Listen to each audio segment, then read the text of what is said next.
she's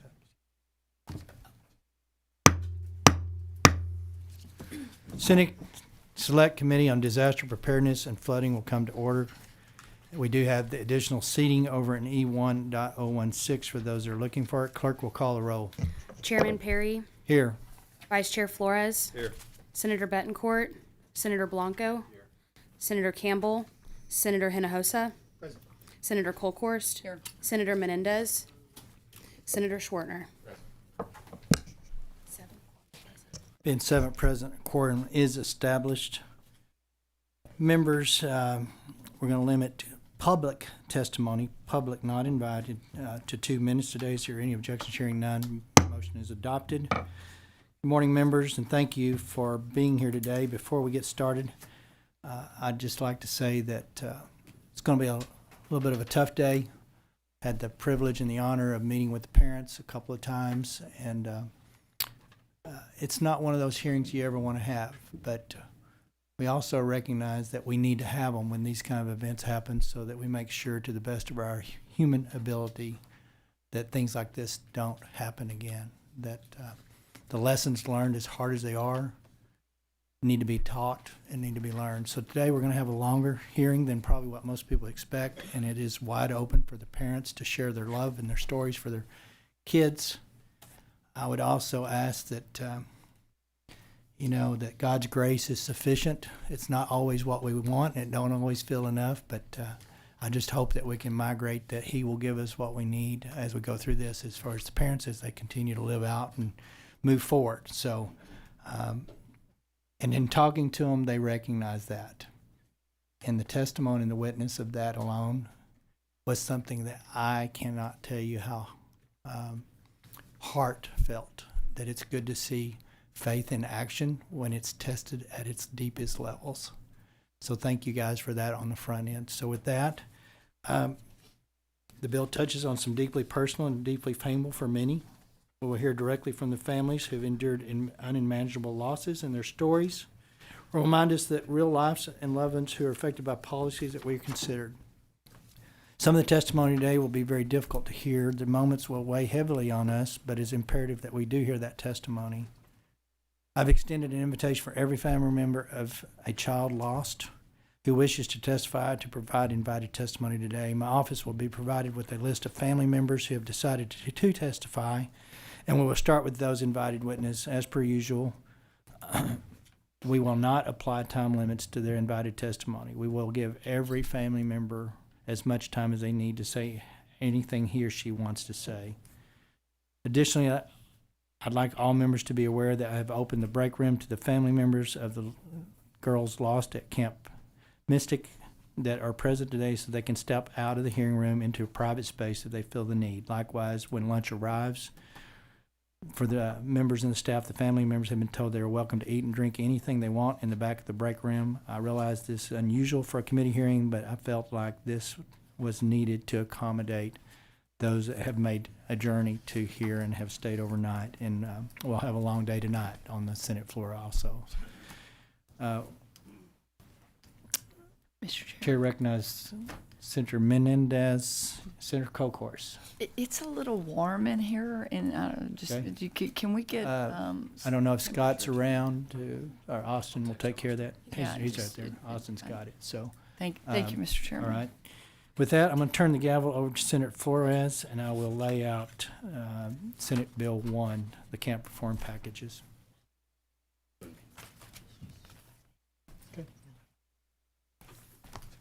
Thank you, Mr. Chairman. Chair recognizes Senator Perry. Lay out Senate Bill 1.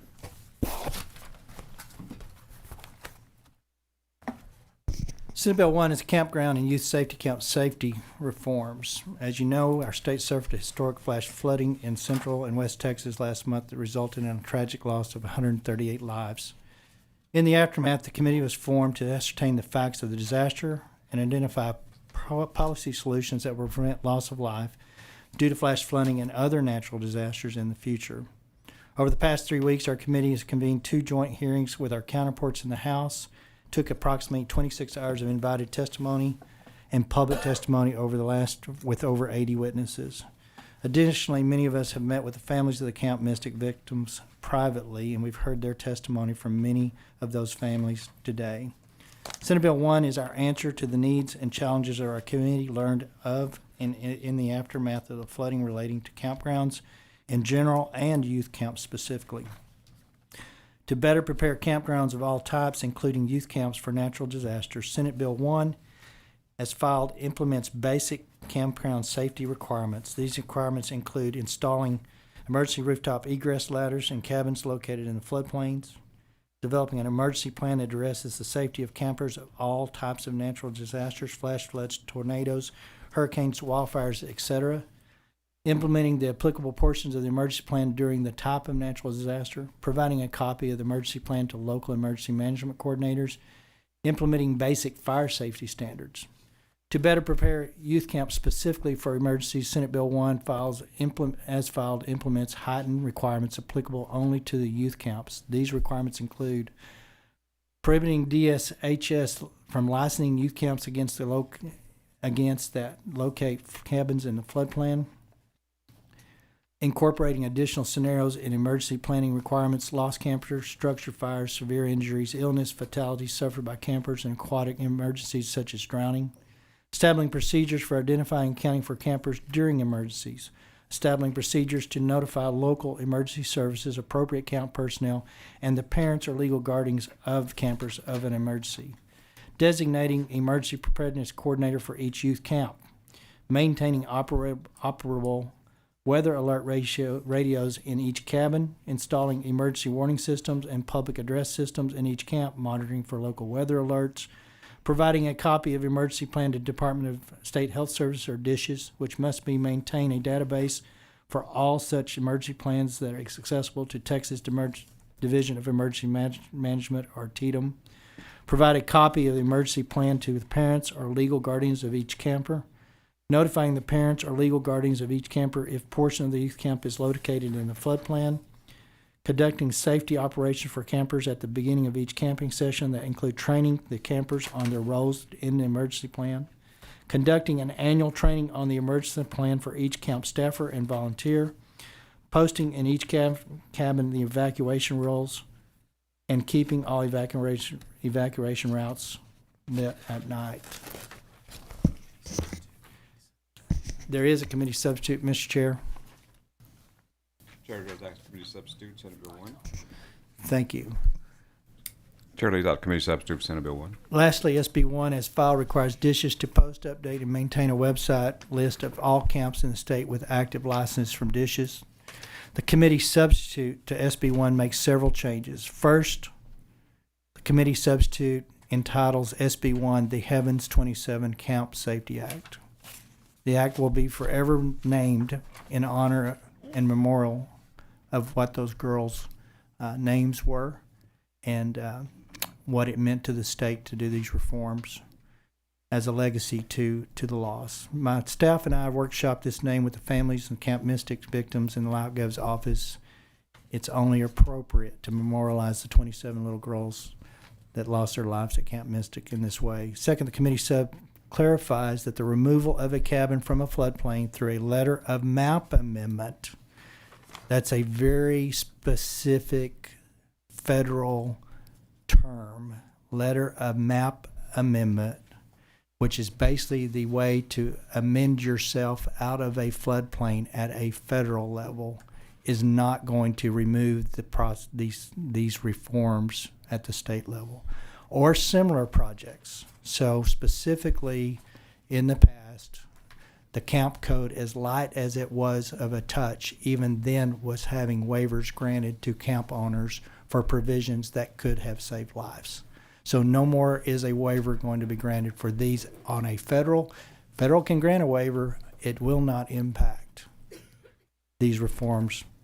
Third, the committee substitute clarifies that licensure provision for youth camps with cabins located in a floodplain does not apply to youth camps within the cabins in a floodplain solely due to the camp's proximity to a still body of water that is flood controlled or totally isolated from the water course. So specifically, I want to make sure everybody's clear with this.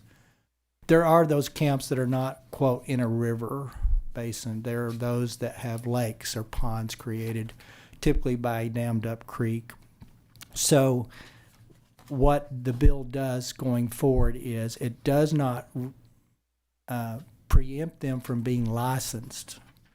They will be licensed from the state when they have those lakes, if you will. However, it does not exempt them from the reforms in this bill. So if you are a lake and you have 100-year floodplain cabins, at a flash flood warning or a flood warning, you will be required to remove those kids from those cabins. So we didn't prohibit licensure, but they are not exempted from the reforms as we go through this. And I think that's the healthy balance, because lakes are a little different than rivers. Fourth, the committee substitute adds exceptions to the disclosure requirement in the Texas Public Information Act for emergency plans adopted by campgrounds and use. So we want parents to have access. I know there was a lot of consternation from the camps that they were fearful that some parent that wasn't supposed to have information due to legal reasons, guardians and things, shouldn't have it. So that was one element. Basically, camps should, at signature or at initiation registration, they have a legal guardian on file, or parent or whoever signed that child up. They should have access, even if it's via email. They should have access, whatever that is. I think most parents are going to be there in person and getting that, but that person and that person alone should not be denied access to it. But what we didn't want to do, because we are also requiring that plan to be given to other local authorities, emergency management of the counties and stuff, subject that to a Public Information Act. So it is exempted from having required to have Public Information Act, because unfortunately we live in a fallen world that have bad people wanting to do bad things. So we've protected that evacuation plan from public disclosure because of other governmental entities that will be involved in it. We've also allowed a way for the camps to disseminate that plan to those designated guardians on file. Fifth, the committee substitute requires camp operators to renew their licenses anytime after they alter the boundaries of the youth camps, construct new cabins, or renovate existing cabins to add number of beds. It was brought to our attention that a camp had actually added another 100 beds of recent, and that was not something that the department was aware of or should have been made aware of. Sixth, the committee substitute removes any extraneous or outdated procedural requirements by DISH's rulemaking relating to youth camps. These changes will ensure that the new DISH's rules required to implement Senate Bill 1 will be placed by April 1st of next year, or before next camp season begins, next summer camp. Seventh, and finally, the committee sub requires that youth camps maintain at least 2 internet connections to ensure redundancy during the inclement weather. Currently, we have fiber. We have Starlinks type conversation, satellite type stuff. Most, I think, of the camps have fiber. If the poles are down because the river took the poles out, then we're requiring some redundancy in that interconnection best that we can do. So those other technologies that exist out there, pick your poisons, if you will, as to which one you're going to use. But we do need a redundancy because, like it or not, this is the main source of communication we exist in today. So parents need to be connected, if at all possible, and that redundancy provision should allow that to happen. Hearing the parents, I can only imagine the torture of time when you found out there was an event but could not be able to be communicated to. So hopefully that alleviates some of that time element. Had the requirements of SB 1 been in place the night of July 4th, I have no doubt that some lives, if not all lives, would have been saved on the camp front. Proud of the work of the committee. I want to thank my staff, Andrew and Gina, and all the member inputs. I also want to thank Ledge Council. For those that don't know, Ledge Council are the drafters of the legislation for the legislatures. We're not that smart. We turn in an idea and they convert it to law. In that, there was a couple of things that we have noticed just because of the urgency and the time frame that they were asked to do it, and they met the challenge. We will have floor amendment members that will clean up some of those drafting. We may hear some things today in testimony we want to tweak, but it won't be anything significant. We're hearing that on 7 o'clock on Thursday night on the Senate floor. and it will be voted off the Senate floor and move through the process. So that's warp speed for the legislature. It moves too slow for most people. But so there will be a little bit of a cleanup on a few things when we get to the Senate floor. With that, I'll take any questions on SB 1 from the members. Show Senator Bettencourt is present. Members, any questions? Senator Colcourse. Thank you, Senator Perry. Thank you for your work on this. Thank you for the collaboration that you and I have had in working through this.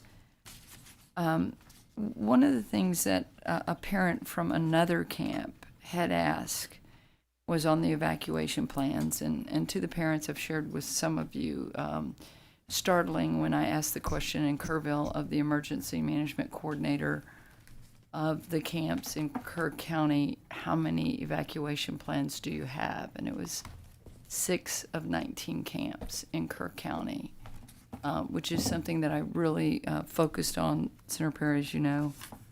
One of the parents asked me, well, those evacuation plans should be on the website. And I just want to clarify for the record, we're not doing that for safety reasons. That's correct. It's not available on the website. It's a request only, and to alleviate the camp concerns that, sometime because of family dynamics, a parent that's not supposed to have access to their child may request that stuff. So I have no problems in practice. We have to live in the practical.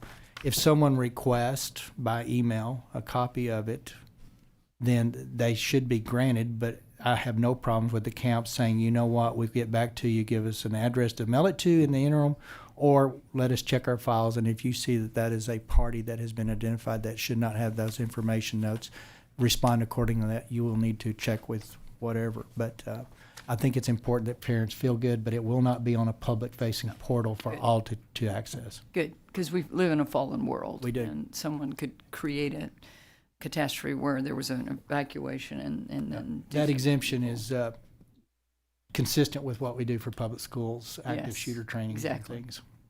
Another question that I wanted to ask is on the letter of map in your substitute. So when we look at floodplains and, in working on water, agriculture, and rural affairs, we know that flood maps can change. So just point of clarification that we have seen some efforts sometimes by commercial properties. You can name all kind of properties that say try to get their flood maps amended. Some go in, some go out. So clarify for me one more time how that works. So it became, we found out at a late time that I believe Camp Mystic actually had applied for a map of the term with FEMA and carved out. Got a carve out, if you will, from the FEMA flood maps with that at FEMA level. So the state didn't address it, so it is now no longer going to exempt them from state requirements if you get the letter of map changed at the FEMA level. So no more waivers, just in a nutshell. Don't ask for them. If you're a camp owner, don't come to the state seeking waivers. You're not going to get them. And if you go to the feds to try to work around the state, we've allowed for that in this bill. You're not going to get out of them. You're going to do them or you're going to close down. It's that simple. We're not going to go there anymore. They're there for a reason. FEMA, as weak as their maps can be, there's still an underwriting premise that you flood. And it may not be the absolute best source of where we're starting from, but it is the source we have today to start from. Correct. And then seeking higher ground on it is the flood warning. Is that Flood correct? warning or flash flood warning. Okay. Either one of those two warnings, because I've learned that they can be the same in the sense that they're delivered at the same time, or one or the other. But the reason that's critical is that's the second warning. And all of the weather folks tell me that typically you have about 3 hours to respond in the event that an emergency does happen. Mm-hmm.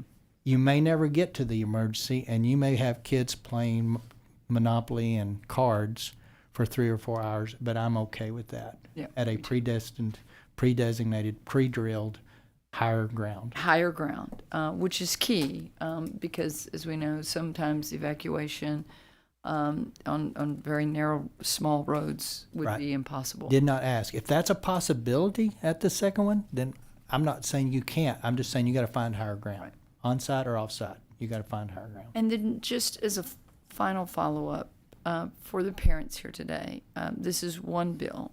Senate Bill 2 has a lot of key elements of us getting better to predict weather rain bombs, and we're going to make major investments. Senator Betancourt, you have a siren system that we're working on. So together, Mr. Chairman, together, you look at a combination of these bills, working with our House partners, the state of Texas, in whether it's camp safety, campground safety. Many people died in this flood in their own cabins. We are going to have better predictability and better warnings, correct? That's correct. Thank you. Chair recognizes Senator Betancourt. Thank you, Mr. Chairman. Chairman Perry, this is really comprehensive start to what has been a horrible tragedy.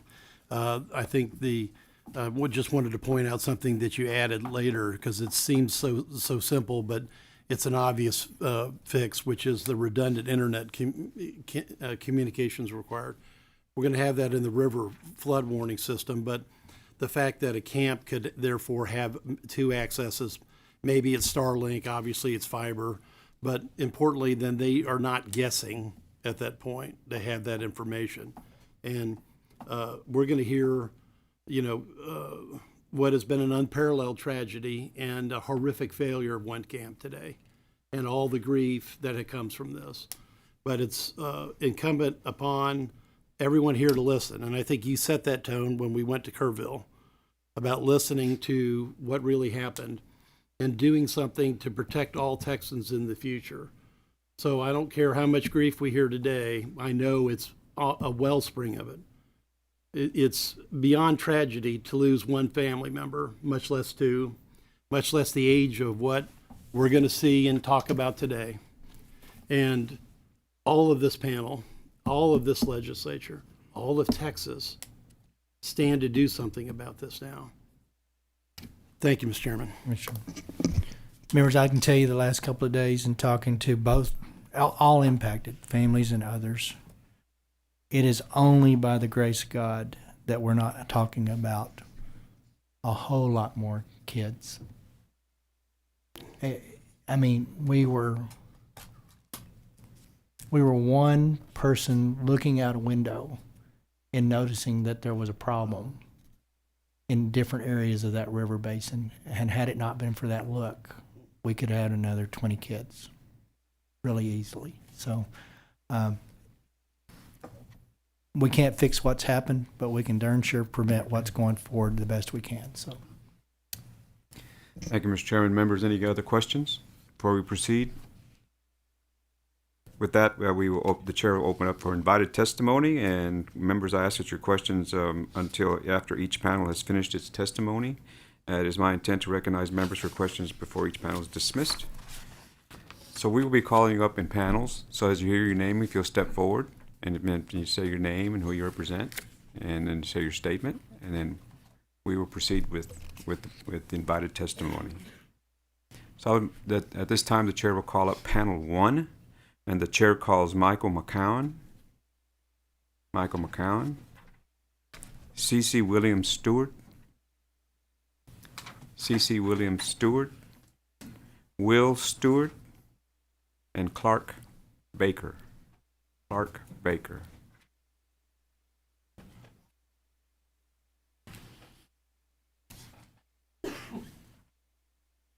So we'll begin on my right. And if you state your name and who you represent, and you please proceed. My name is Michael McCown. Can you turn on the mic, please? Thank you. My name is Michael McCown, and I'm here representing myself and my wife, Callie, in support of SB 1. Chairman Perry and the members of the committee, I want to thank each of you for inviting us, the families who lost our daughters at Camp Mystic during the Kerr County floods, to participate in this hearing and let our voices be heard. We had a daughter, Lenny. She was 8 years old. She is dead. On July 31st, we were unable to attend the joint hearing in Kerrville. Our lives have been devastated by Lenny's death, and we are only just beginning the long process of recovery. On July 4th, while driving to Kerrville to pick up my daughter, I received an email from Camp Mystic stating, "If you have not been personally contacted, then your daughter is accounted for." I felt a wave of relief, which was quickly shattered about 30 minutes later when my wife called, incredibly distraught, to say that Lenny is missing. She just got off the phone with the camp. She is unaccounted for. Over the next 48 hours, I was called to the Grimes Funeral Home to identify 2 bodies. One was not Lenny, but the other, I believed, was Lenny. Once the Texas Rangers took over the identification and recovery process, I returned to Kerrville from Austin to provide a DNA swab. Additionally, on July 5th, while searching for Lenny downstream of Camp Mystic, I found a deceased young girl. With the assistance of Wilson County Sheriff's deputies and National Forest Service personnel, we were able to retrieve her body and send her home. I recount these events to emphasize that I had no desire to return to Kerr County for those initial hearings. But I am now ready to speak. Lenny was the middle child between her brothers Bates, who's 11, and George, who's 3. To Bates, she was the pesky but beloved little sister. To George, she was a gentle, playful mother figure. On the weekends, she would even pour him Cheerios and milk so my wife and I could get a couple more minutes of rest. To everyone else, she was a joy. She hugged her teachers, was a friend to everybody, and spread an infectious giggle everywhere she went. On July 3rd, the first flash flood advisory went out in Kerr County, forecasting potential flash flooding through the weekend. Early that next morning, on July 4th, a flash flood warning was issued, and those warnings escalated in number and severity throughout that morning. We trusted Camp Mystic with her precious life, but that trust was broken in the most devastating way. The camp had a heightened duty of care, and they failed to perform. That failure cost 25 campers and 2 young counselors their lives. No one had to die that day. I still remember standing near Bubble Inn the morning of July 5th amidst the wreckage of camp, looking at the cabins and asking myself, how, why, how could these girls vanish into the night without anyone having eyes on them? While cabins, literally just 20 yards away, had no casualties. So what went wrong? When I was in school, we had fire drills. Teachers did not need to be told to line up the kids and head for the exit. They did not need to check with their superiors. If the alarm went off, the school was evacuated. No fire drill I've ever heard of evacuates only one part of a building while leaving others behind. It didn't even cross my mind that a camp like Mystic wouldn't have a detailed emergency procedure in place. When action was finally taken, it was too little, too late. We did not send Lenny to a war zone. We sent her to camp. We trusted she would be safe. No parent should ever again face what we are living through now. Camp is supposed to be a safe place, a place where kids can grow, learn about themselves and each other, and take on some adventure while away from the modern life. Yes, there are risks in outdoor activities, but there was never a question in my mind that a camp would not be prepared for them. I do not hate camp. I went to Camp Oconee Springs outside of Marble Falls for several years. I sincerely believe in camp, and I doubt you will find one person after me who will have ill things to say about the idea of summer camp. I believe that being disconnected from electronics for a time is very healthy for kids, but that disconnection should be superficial. Behind the scenes, the back office and the foundation of summer camp must be fully up to date. Safety measures must not lag behind. The measures in this bill, keeping cabins out of floodplains, requiring real emergency plans, mandating weather radios and alert systems, should already be the baseline for every summer camp. It will hurt my family forever that for reasons I still do not know, these protections were not in place or not thought out thoroughly for my daughter and the rest of the girls here.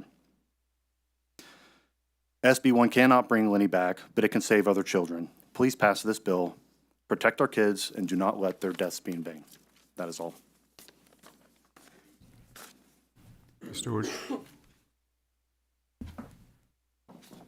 CC, you can move that over there.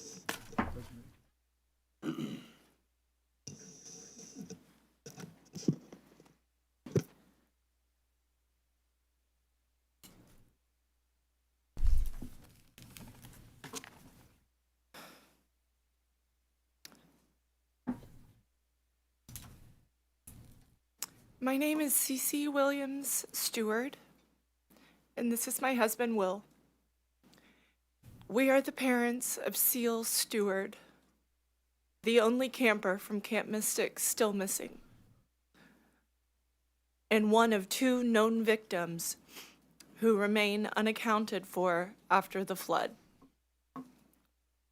We are here today for 2 reasons. First, to express our unwavering support for SB1, the Campaign for Camp Safety. Texas summer camps must be properly equipped, trained, and held accountable so that future generations of children can experience the joy of camp without being placed in preventable danger. Second, we are here to speak of our precious daughter, Seal. 3 generations of women in my family went to Camp Mystic.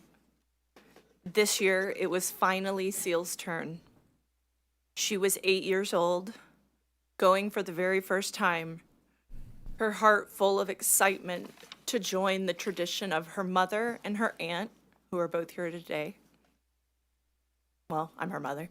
Her aunt, her grandmother, who is here today, her great aunt, and 5 cousins. For Seal, camp meant adventure, memories, friendships, and lessons to carry for a lifetime. For me, it meant watching my child grow and learn, but always under the assurance that she would be safe. Joy and growth cannot exist without safety. Seal's chance to experience camp only existed because I was ensured that her safety and the safety of all the young girls was paramount. I ask you, what could have been more important than that? But that assurance was betrayed. Obvious common sense safety measures were absent. Protocols that should have been in place were ignored. As a result, my daughter was stolen from us. Seal's life ended not because of an unavoidable act of nature, but because of preventable failures. On just her 5th day of camp, the beginning of what should have been a magical first summer, our Seal was swept away, along with other bright, beautiful girls. She was stolen from her family, from her future, from the world she lit up with her independence and spunk. This legislation cannot bring back our daughters, but it is the beginning of change that must occur so this tragedy never happens again. It is the start of a promise that their lives and their deaths will mean change. It is an effort to ensure that no other family suffers as we all have. In addition to the families that are here today and that lost their children, there are hundreds of other campers that were affected by this that survived. The survival guilt and trauma that they went through, for many, is unknowable. They will be dealing with this for the rest of their lives. It is unfathomable. That wasn't scripted. And yet my daughter Seal Stewart, is still missing. 48 days later, Seal remains somewhere in the devastation of the Guadalupe River. We wait, trapped in agony, until she is brought home. Just this past weekend, we had the impossible task of again addressing our 5.5-year-old daughter that not only had Seal died, but her body has not yet been recovered We had to tell her this because she started kindergarten at a new school yesterday. She needed to hear the unbearable truth from us that Seal's body has not been found, not from kids on the playground. It was the second hardest day of my life.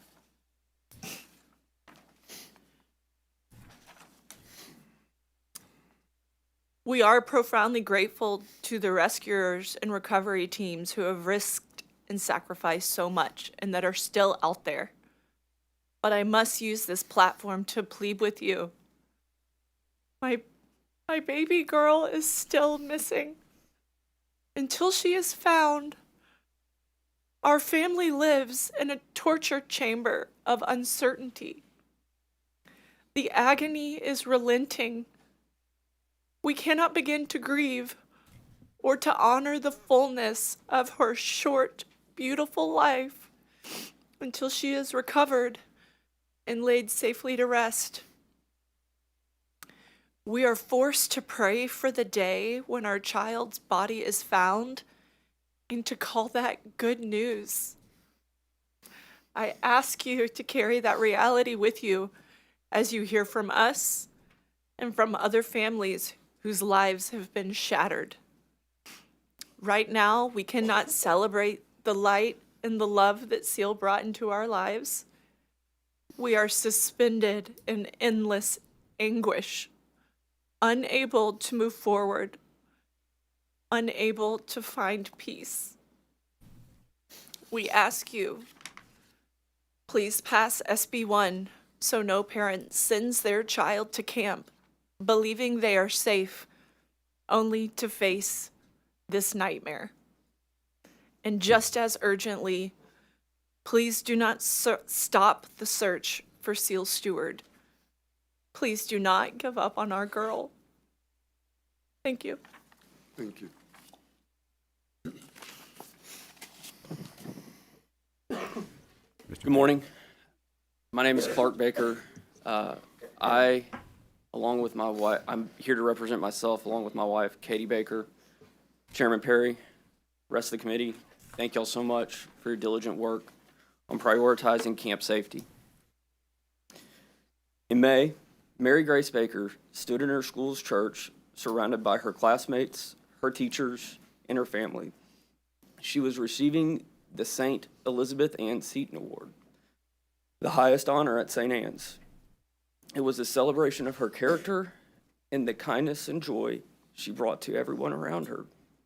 We all gathered there to honor the way she lived her life, her faith, and touched our lives.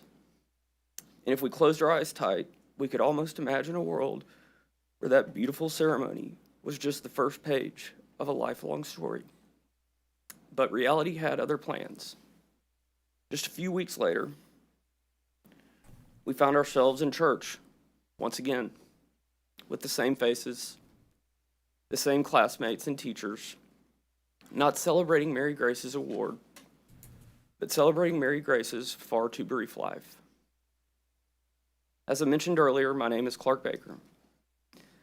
I am Mary Grace's father, and I'm here to make sure that nobody has to experience what I have over the last 6 weeks. My birthday is July 1st. The picture you are seeing was my last living memory of my daughter. Mary Grace was born in April of 2017. 2 months later, my wife lost her grandmother. And 4 months after that, I lost my own mom.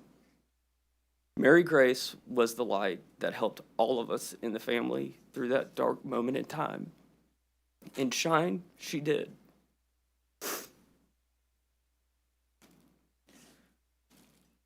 I'll be honest in saying, I don't really know how this works. I have no clue how to navigate these halls. I don't understand House hearings, lobbyists, floor debates. What I do know is that my daughter should still be here. Her death was 100% preventable. Complacency, among other things, led to the deaths of 27 amazing, innocent, beautiful girls. We can't let complacency claim the life of another child. We simply ask for mandatory, common sense, state-regulated safety protocols for camps. That's it. One thing I forgot to mention. We're from Beaumont, Texas. We know about floods, and we understand that Mother Nature can rear her ugly head. But that's not an excuse. Camps, especially those in areas prone to flash floods, should have adequate warning systems and not build cabins in dangerous floodplains. Period. Surely don't put 8 and 9-year-olds in them. Have a legitimate evacuation plan. Know the plan. Practice the plan. Train workers and counselors to implement the plan. To be clear, I don't want to shut down the entire camp industry. Generally speaking, camps are great. Hell, Mary Grace was having so much fun, she didn't even have time to write her family a note. I simply ask that our camps be held to a standard similar to other institutions that oversee our children. At the end of the day, Hurricane Harvey hit us hard, and the very next year, we were blasted by Hurricane Imelda. These disasters were both considered 500-year floods. This will happen again, and when it does, it might not even be a flood. The last thing I want is for over 1,100 camps in Texas hosting kids next summer under the same microscope that led to the death of my daughter and 26 of her friends. Please, please don't let another session pass without ensuring campers will come home. Thank you. Thank you all for your testimony. Members, any questions?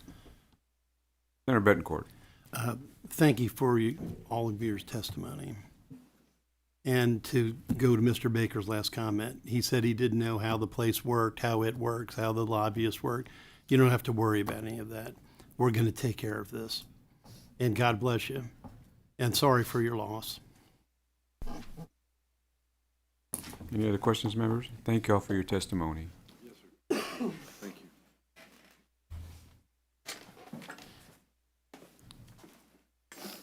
We will now call up panel 2. The chair calls Caitlin Bonner, Blake Bonner, and Lindsay Hunt, and Davin Hunt, or Davin Hunt. I hope I pronounced it correctly.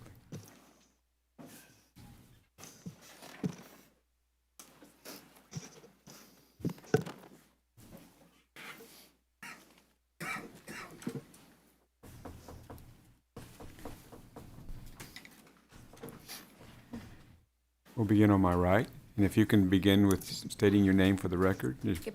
Good morning. My name is Caitlin Bonner, and my husband, Blake, and I are here today on behalf of our oldest daughter, Lila Bonner, who lost her life during the floods of July 4th. Lila turned 9 on June 26th, 3 days before we drove her into the gates of Camp Mystic. Her 2 little sisters, Wynn, 2, and Scarlett, 6, are now attempting to navigate a world without her, one that Blake and I never imagined would or could be our permanent reality. Before I begin sharing a speech I never imagined I would have to write, much the way I felt when I wrote my reflection for her funeral, I want to say thank you for the opportunity to speak with you all today. As her mother, I am haunted by the events that took place on July 4th and wish with every fiber of my being that I was here under different circumstances. When Lila was born, I began writing letters that I planned to one day share with her. I wrote to her on her birthdays, on days when she did something funny or started a new activity, trying to capture precious memories and milestones that I never wanted to forget. I wrote to her on days when I was struggling, hoping that one day they could be a source of comfort and wisdom. Having lost my mom to cancer when I was 12 years old, I wrote these letters to Lila in the event that something ever happened to me. I never imagined that I would be the one reading them to her at her funeral, and most certainly not because she lost her life at Camp Mystic, where I spent 10 summers, 9 as a camper and 1 as a counselor in Bubble Inn. As I struggle to make any sense out of this horrific tragedy, these letters have been a gift I thought I would one day give her, but I now realize they are a gift from her. Lila was special. She was beautiful. She was pure. She was so kind. The most gentle little girl who fiercely loved her little sisters and all of her friends. A friend who preferred to shine her light on the people around her. A light she lit inside of me when she made me a mom. A light she lit throughout the halls and classrooms of Bradfield Elementary. A light she shared with her beloved family and friends. And a light I know she shared with the angels at Bubble Inn. Lila was the epitome of a firstborn child, the best big sister, and a rule follower who respected authority with impeccable manners. In the weeks leading up to camp drop-off, we shopped, organized, and packed her trunk with all the things I knew would make her feel safe. I gave her tips from my experience as a Mystic camper, suggesting she use her drawers for rest time activities and stationery, knowing that she wouldn't be able to get off of her bed during rest hour per camp rules. We received her dresser drawers with the first round of belongings recovered from camp, and it was no surprise to me to see that she had done exactly what I had suggested.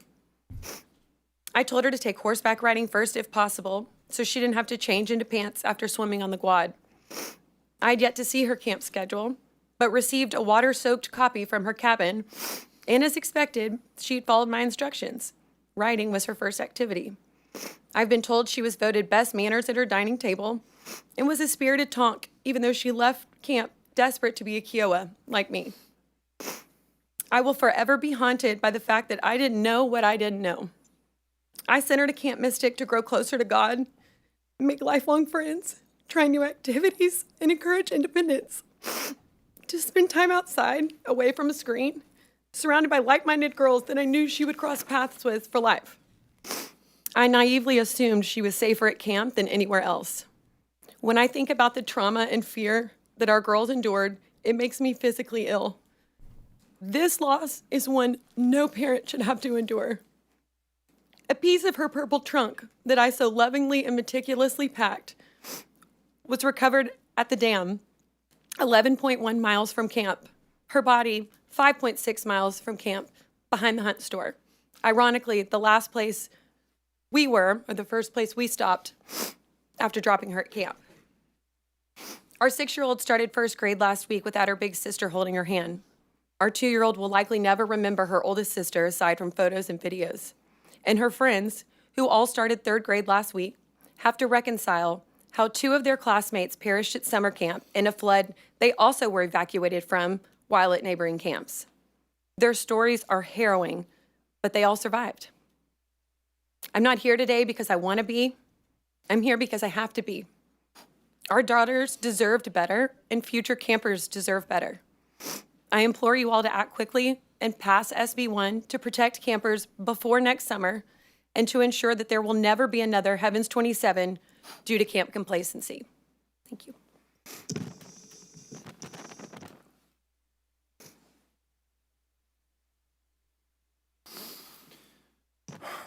Good morning. My name is Blake Bonner, and as my wife Caitlin just shared, our daughter Lila was one of the 27 precious lives lost at Camp Mystic on July 4th. I want to thank my fellow Mystic parents for their incredible strength. There's really no explanation for how this group was brought together and given the strength to be here today, other than our girls willing it from heaven. It is our angels who give us the strength to stand before you today. I also want to personally thank each member of this committee. Thank you for your time, and more importantly, for your sustained effort in driving real reform with SB 1. We see your stewardship, and we are very grateful.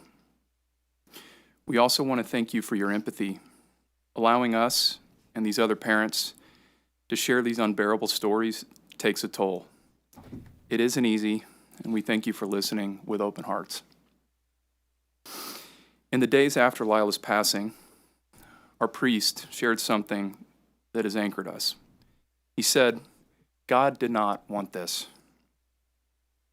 He never wants a child to die senselessly. My faith has been challenged to its core, but hearing that reaffirmation and knowing what we know now about that night makes one thing painfully clear. This wasn't an act of God. This was an act of pure complacency.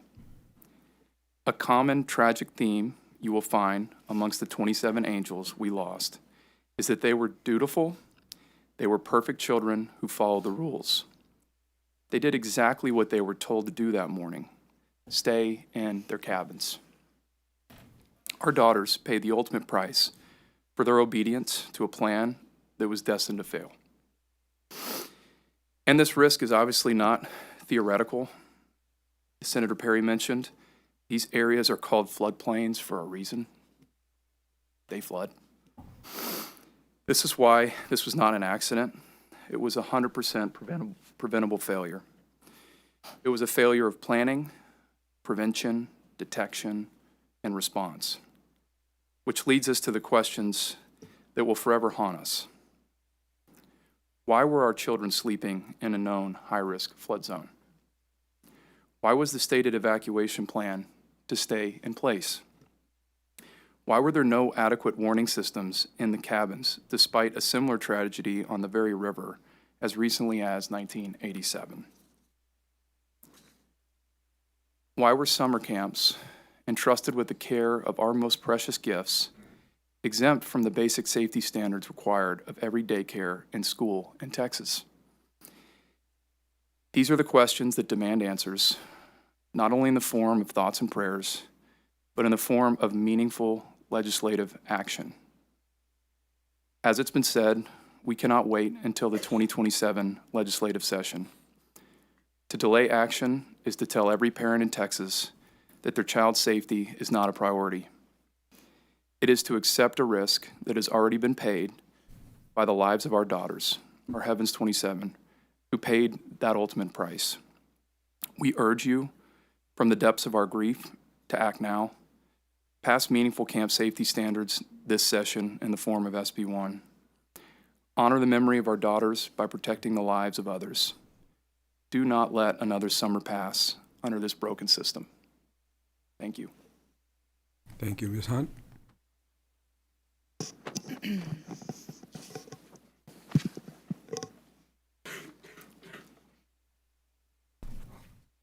I'm Ann Lindsay Hunt, and you're being passed a picture of our daughter, 9-year-old Janie Hunt. Thank you so much for listening to us today. Janie was the heartbeat of our family. She made me a mom. She always cared for others. In a nutshell, that's who she was. She left for camp full of excitement and joy. She came home in a plywood box. It's impossible to put into words the depths of our grief, the magnitude of this loss, the trauma we are dealing with, replaying the nightmare of having to identify her tiny, muddy body, and the trauma and nightmare of what we imagine she went through that night. It's so hard to face each day without her. In the weeks after, I've been thinking back on the verse read at Janie's baptism, Jeremiah 29:11. For I know the plans I have for you, plans not to harm you, plans to give you hope and a future. We thought she was promised a bright future. She would be protected. But now I realize today, these are the plans. This vote, giving meaning to these deaths, shining a light on her trait of caring for others by making the summer camp industry safe for other children.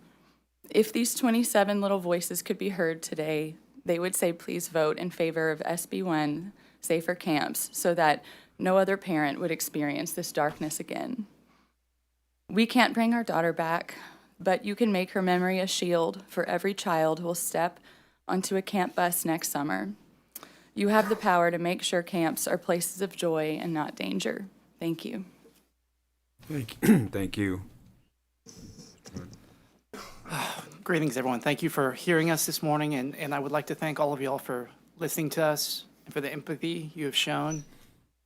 This is not easy, and this won't be easy for future, but thank you. So my name is Davin Hunt. In my hand and passed out to you is a picture of my sweet little angel. Jamie Hunt, age 9. Beautiful daughter to my wife, Ann Lindsay. Best friend to her 7-year-old brother, Henry. And self-proclaimed mother to her baby, her little sister, Julia, age 2. So that you understand what we are missing now, Jamie was just so pure with a love for life and truly the innate ability to think of others before herself. She was the best of her mother and I, and we often said we did not deserve her. This was much prior to her passing. I mean, she was truly the light of our family. We often joke that she was the third parent. I mean, she loved Henry and Julia with a fervent passion, and her parents. Every night, she would ask us for extra hugs, kisses, and you wouldn't get out of that room without saying, "I love you." She was extremely intelligent, artistic, and most of all, she was very kind and faithful. I could talk about my daughter for hours. As others can vouch, I can go on and on with stories about her, but I will spare you all this time. I will say that after her death, I received volumes of stories from people that I'd never heard, from all around. And if you'll please indulge me, I'd like to share 2 of them with you. These 2 really encapsulate Janie's spirit, and this is what you're trying to protect. The first one, this is from one of her friends. Jamie always hugged me when I would cry. She was always there for me and my friends if she saw them alone.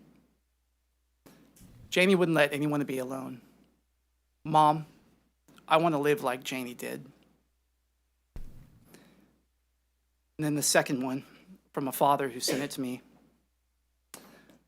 I asked my daughter, who is the girl that has the best influence on you and makes you the best version of yourself? And her unequivocal response was Jamie Hunt. There's a running joke amongst our family that Janie was the angel child. She never disobeyed the rules, was always the teacher's favorite, and thrived with sports and friends. She was the angel child, but now she's just an angel. When Janie was born, I had this feeling that I need to protect her, to be there for her. It was a sacred duty as her father to protect my daughter at all costs.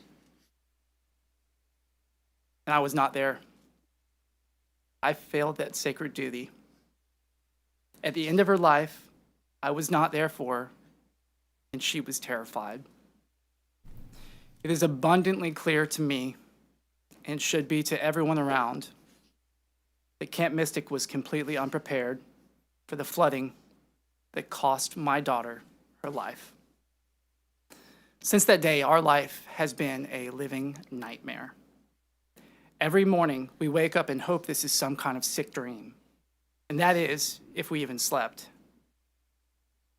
When we do sleep, sometimes the dreams can be peaceful. The memories of times that we would give anything to relive.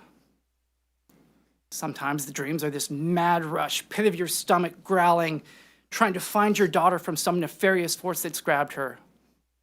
Those are gut-wrenching. Sometimes the dreams are replaying our hopeless trip to the funeral home, praying to my Lord and Savior, please, kill me, take my life, but not my daughter Janie. Take me instead.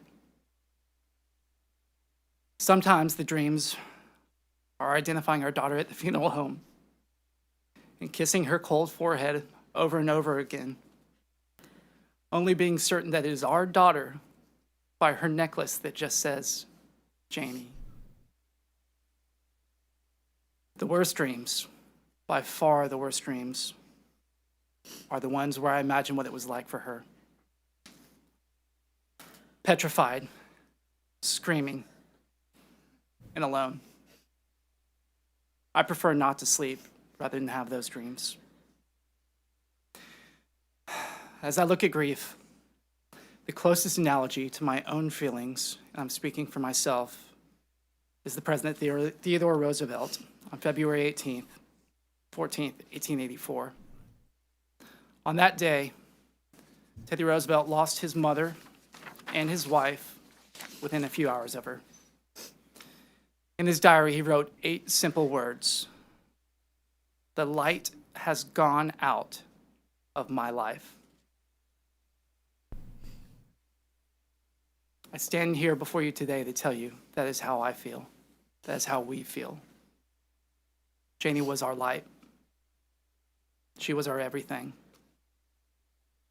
Unlike Teddy, we can't go off to the Dakotas to just go hunt things. We have to be here. We have to effect change to ensure that my daughter's death will not go in vain, and it will not go in vain. I want our pain, our suffering, our example for our fine state to be what they should avoid. Don't let another parent have to suffer this reality, this hell we're currently living in. I mean, these reforms are common sense. They are really basic safety measures that should have been in place already. But by placing them as law, they will restore confidence in our camps. I love camps. I went to camps my whole life growing up, and I treasure my experiences at them, including the maturing of my faith in Jesus Christ our Lord. But as a parent, we send our kids to camp with a presumption of safety. We believe they will be safe. And it's up to you guys to help us, because they must be safe. Without this legislation, without SB 1, we are just biding our time until there's another catastrophe that has another Heavens 27 or worse. I urge you, I beg of you, I beseech you, please do the right things by our children. Please continue fighting and pass SB 1. And I also urge you, please remember, there's one more angel still out there. Please keep looking for Seal. And I thank you for your time. Thank you all for your testimony. Members, any questions? Thank you all. Thank you for being here. Thank you.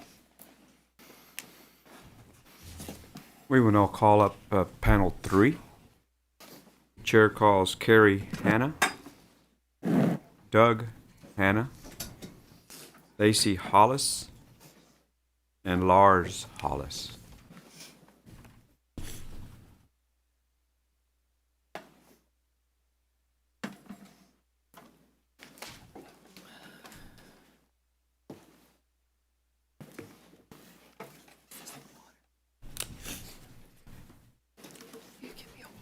Thank you all for being here.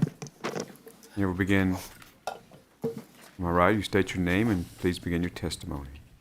My name is Carrie Hanna. I'm Carrie Hanna, and I'm from Dallas, and I'm here to testify in support of SB 1. You received a picture of our daughter, Hadley, earlier. She's the one in the white dress. For 14 years, I spent my summers on the magical banks of the Guadalupe River at Camp Mystic. I met my best friends there, learned how to be a good sport, and grow spiritually. I couldn't wait to have a daughter so she could go to Mystic and experience what I did. Even though it wasn't technically written in our wedding vows, I made Doug promise if we had a daughter, she would go to Camp Mystic. 9 years ago this week, we found out we were having Hadley. Before I get any further, let me tell you a little about Hadley. Hadley is the middle sister of Harper, who is 10, and was also at camp and rescued by the grace of God. And Hunter May, who is 6. She was the glue. Hadley was the best, happiest baby from the start. And as she grew, her love and her smile grew too. To know her was to love her because she loved everyone. She loved to give hugs, sometimes of the sneak attack variety, kisses and pets. Hadley was the nicest, sweetest, happiest person, always exuding joy. She always wanted to help her friends, whether it was teaching them how to tie their shoes or become a better gymnast. Hadley was a go-getter, and she knew what she wanted, and she worked her hardest to make it happen. She was so smart and insightful and wanted to be the best, most well-rounded person she could be. I was lucky enough to chaperone the Mystic Dallas bus to camp on June 29th. As I went to tell Hadley and Harper goodbye, I saw Hadley running across the field to see Harper in her cabin. They had been apart for 5 minutes at the most. Once I convinced them to come outside and take one last selfie and tell me goodbye, Hadley jumped down from the porch and started cartwheeling her way to her cabin. She heard me laughing, stopped, turned around, threw her hands in the air, and screamed, "I love this place." That was what camp was supposed to be all about. After all, the line, "Camp in My Dreams," is a song all Mystic girls learn and sing. Camp is where you learn new skills like horseback riding, diving, fishing. Hadley caught 2 massive bass and looked thrilled. Not thrilled enough to hold them in the photos, though. Camp is where you play games with silly names like deck tennis and steal the bacon. It is where you sometimes sing funny songs about buffaloes. Camp is supposed to be a break from the hard rigors and stress of the school year, where you can look at the stars in the clear sky at night and braid hair during campfires, where you make your best friends that become your college roommates and later stand beside you at your wedding. Unfortunately, 5 days after starting, the camp of my dreams turned into a living nightmare I cannot wake up from. Hadley, Harper, and all the campers should have woken up on July 4th and celebrated the holiday with their new friends. Instead, Hadley was pulled out of a window of her twins' 2 cabin after it had filled with water. Less than 10 feet away were stairs to an upstairs apartment. That higher ground could have saved her life and the 5 girls in her cabin that also passed away.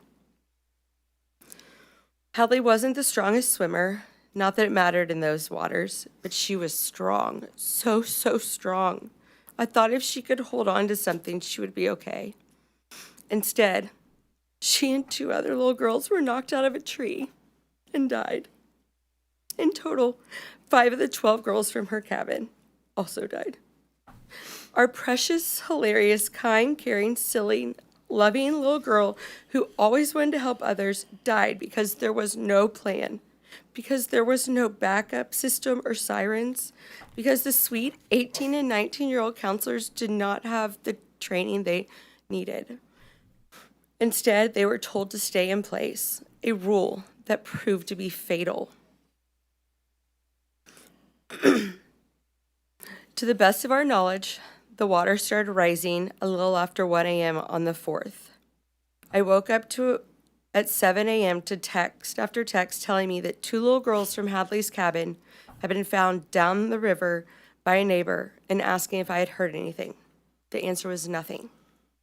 From our understanding, and this all needs to be investigated, there were over 6 hours of children being swept away and dying before anyone could come to their aid. On Saturday, July 5th, I made Doug drive me out to camp. We had gone 24 hours with basically zero information, and I needed to yell for Hadley and all of the girls who were missing. As we drove to camp, we saw no one in the water. No boats, people, nothing. They were all on the side of the roads. The air, too, was empty of helicopters, drones, and satellites. Just quiet and blue skies all around.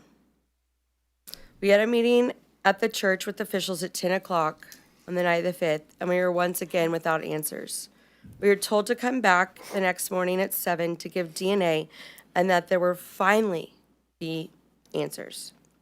I personally asked if there were children in the morgue whose parents hadn't been notified. I had originally heard this from the media. The answer was yes. There were 5 whose parents were in the process of being notified and 1 unidentified. It turns out that 1 was our sweet daughter, Hadley Rebecca. The only way the Rangers knew for sure it was her was after I told them she had had alternating green and yellow nail polish on her fingernails. The child laying in a makeshift morgue could not have looked more different than our beautiful girl. It is a sight I can't get out of my head. It haunts me day and night and is all I think about. I think about how much she suffered and how scared she had to have been in that dark, cold water. It kills me that I couldn't have helped her, Before Hadley left for camp, she was worried about being away from me for a month. You see, she may have her dad's personality, but she was my mini-me and my best friend. I promised her she would be safe and okay. I told her camp was the safest place she could be, and she would make new friends and learn new things. I lied to her. She not only wasn't safe, she died. We sat around for 16 hours praying, hoping, pacing, getting prank phone calls and texts from people saying they had her, for her only to be found down the road, alone. The overwhelming lack of prevention, detection, training, and response in this situation is mind-boggling, and is what we are asking SB1 to address. This is not the first flood, and it certainly won't be the last. How did things go so wrong? Hadley could very easily be one of you if she had been given the chance to grow up, advocating to make her city and her state a better place. She dreamed of being a Longhorn and would have worked hard to accomplish that goal. Now it has been stolen from her because of blaring gaps in camp safety that cost our daughter her life and 26 other girls their lives. Hadley was the biggest ray of sunshine, always smiling, singing, dancing, or doing cartwheels as she went along her way.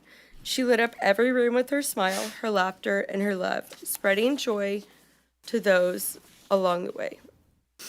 That is who Hadley is and will be remembered as, our angel, beautiful on the inside and out, observant, compassionate, caring, kind, silly, smart, full of love and life, a vibrant ray of light.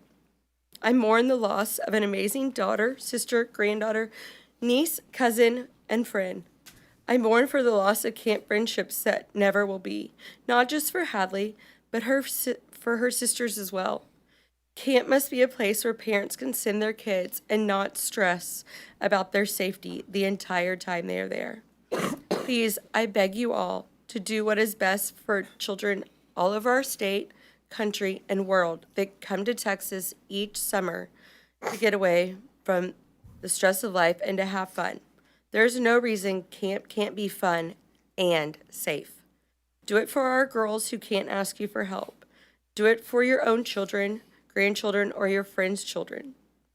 Don't let this opportunity pass you by without doing something. Thank you. Thank you for your testimony.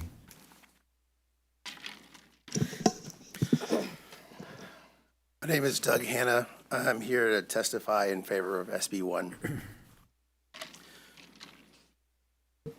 God graced us with knowing Hadley on this earth until her life was cut short by a preventable and terrible death. I know Hadley is looking down at us from heaven and smiling. She was so kind and caring from the start. She really looked up to her big sister Harper and watched out for her little sister Hunter. At times, she drove me crazy, but I was just starting to really get her and understand her. 8 years, 4 months, and 22 days wasn't long enough.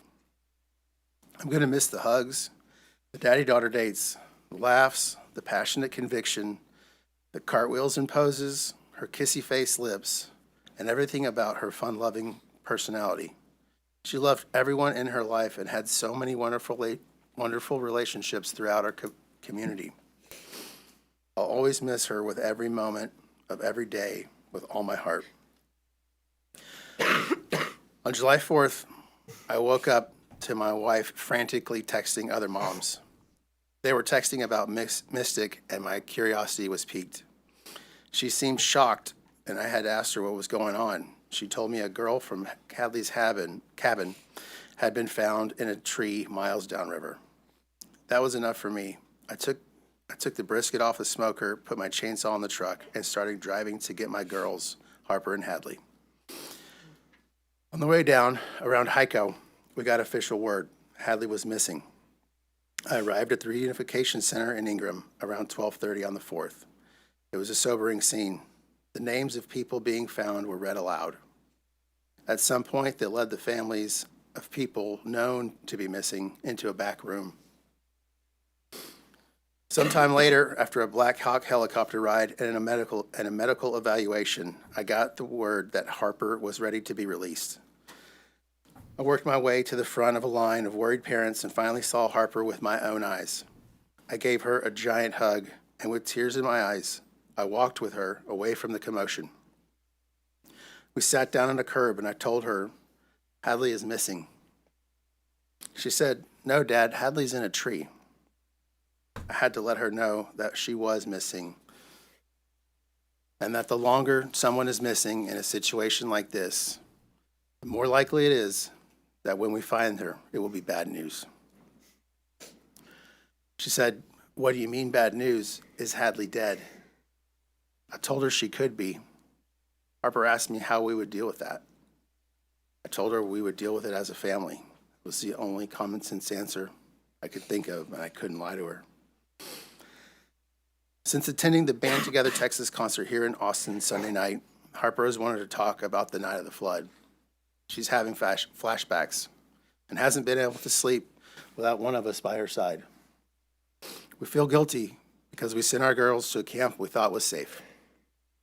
Don't get me wrong, we love camp. I went to Worth Ranch Boy Scout camp. It made me stronger. When you pick your daughter up from camp the first year, you can see that they have grown and matured. We thought Mystic was safe. We didn't know we were sending our daughters to sleep in cabins that were removed from the floodplain through an administrative process. We're asking for common sense legislation that holds camps to the same standards as other places we send our kids, like daycare and school. When you send your kid to camp, you expect to pick them up. You don't expect them to leave camp in a Black Hawk, and you don't expect them to be swept away in the middle of the night by rushing floodwaters. We're asking for these reforms so that no other Texans have to meet their children miles away from camp and explain to them that their sister might not be coming home. When you send your kids to camp, you don't expect the next time you see them, you will be identifying their body with the Texas Rangers. We want to make camp safe. We want to make sure none of the families that send their kids to go to camp in 2026 share this nightmare. I didn't know what love was until our first daughter was born. And I didn't know what sorrow was until we lost Hadley. Thank you. Thank you for your testimony. Ms. Hall?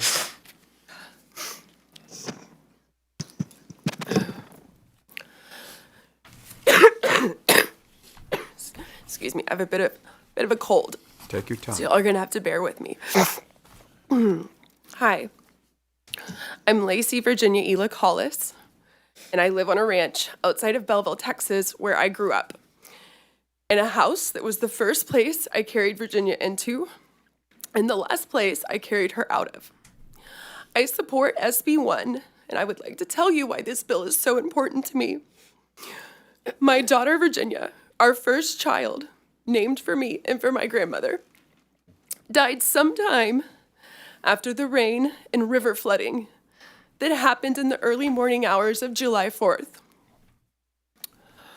We don't know when she died. We don't know how. We really don't know anything. We may never know. All we do know is our daughter was at camp. She was not protected. She was not safe because she died along with 26 other girls. I was not there to protect her.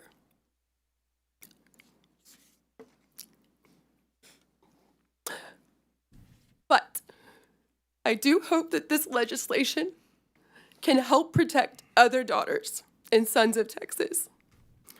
Other big sisters, little sisters, brothers, other people's babies, their grandchildren, nieces, nephews, cousins, all of the sweet, innocent best friends of those little girls, my godchildren and my friends' godchildren. Hopefully no other parent will ever experience the excruciating and unimaginable pain and torture I'm trapped in, or the never-ending nightmare that is my life now. and I have to fight not to drown in it every second of every day. My hope for our actions here today, your actions, all of the people still at work, is that SB1 will result in meaningful safeguards, enforceable safeguards, so that any child can attend a Texas camp and have the most incredible formative time of their life, with freedom and purity to make lifelong friends, to have dance parties, to wear fake nails with tiny avocados on them, even while they're trying to learn archery. Children should be able to safely do that in the state of Texas. It won't be Virginia, because she died at camp, at a place I thought she would be more protected than anywhere else on earth that I could send her. I was wrong. These are the things that Virginia will never have a chance to vote for or question, ever, because she died at age 8, 10 years before she could vote. I'm her mother. I carried her in my body. I need for her voice to still be heard. This needs to become law, exactly because she lost the chance to grow up and testify for these things today. 27 girls will never get to speak in this building, never have the time on earth to graduate college, to marry the love of their life, to have a baby, or to realize their dreams. I don't want any more children to die at a Texas youth camp. What happened there changed our world because our daughter, one of our 2 children that made up our whole world, died. This is a cookbook that I made for our family after my grandmother, Virginia, died, to remember and preserve our family's and friends' history and legacy. My grandmother was 103. I thought I'd have my whole life to share this heritage with my children, that they would add to it one day as they grew and discovered new inspirations. That's Virginia with Sienna. That's how she wrote her name. That's me, Lacey Virginia, and that's my grandmother Virginia. There's even a recipe that Eden gave me that I learned was from your mother, I think, with shrimp dip. It's one of my favorites. Somehow, I'm the only Virginia of my family left on this earth. Several of you have heard me read my poem. I have a copy for each committee member, and I'm happy to read it for you another time in the future.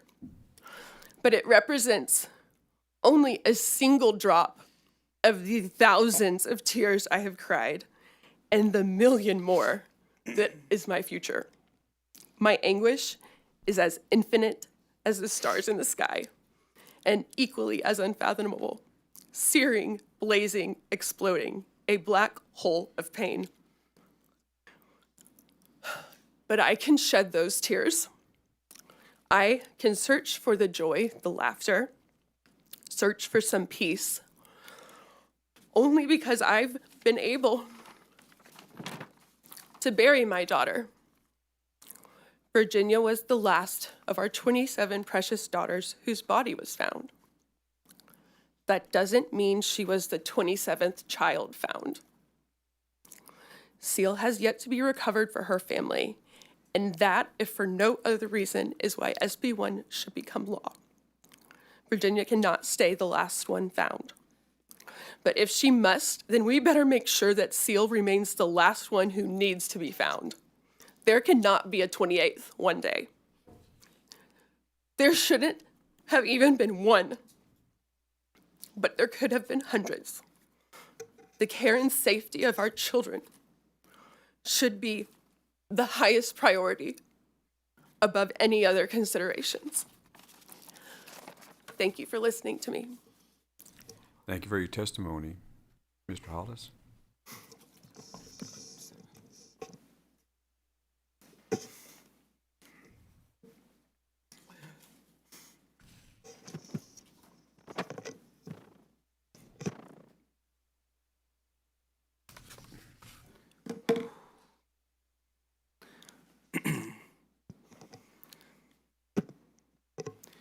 Thank you all for your leadership.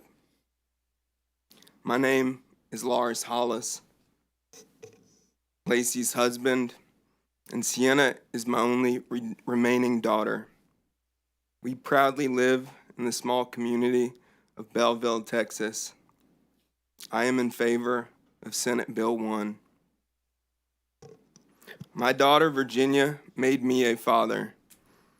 When a daughter is born, all her father wants is her safety and happiness, in that very order. Our 8-year-old daughter left Earth on July 4th due to a lack of preparation, detection, training, and response. I am a proud Eagle Scout. Our motto, ingrained in me at an early age, was 2 simple words: be prepared. Simply be prepared. We spent 8 years preparing our daughter Virginia to go to camp so that she would feel comfortable and safe.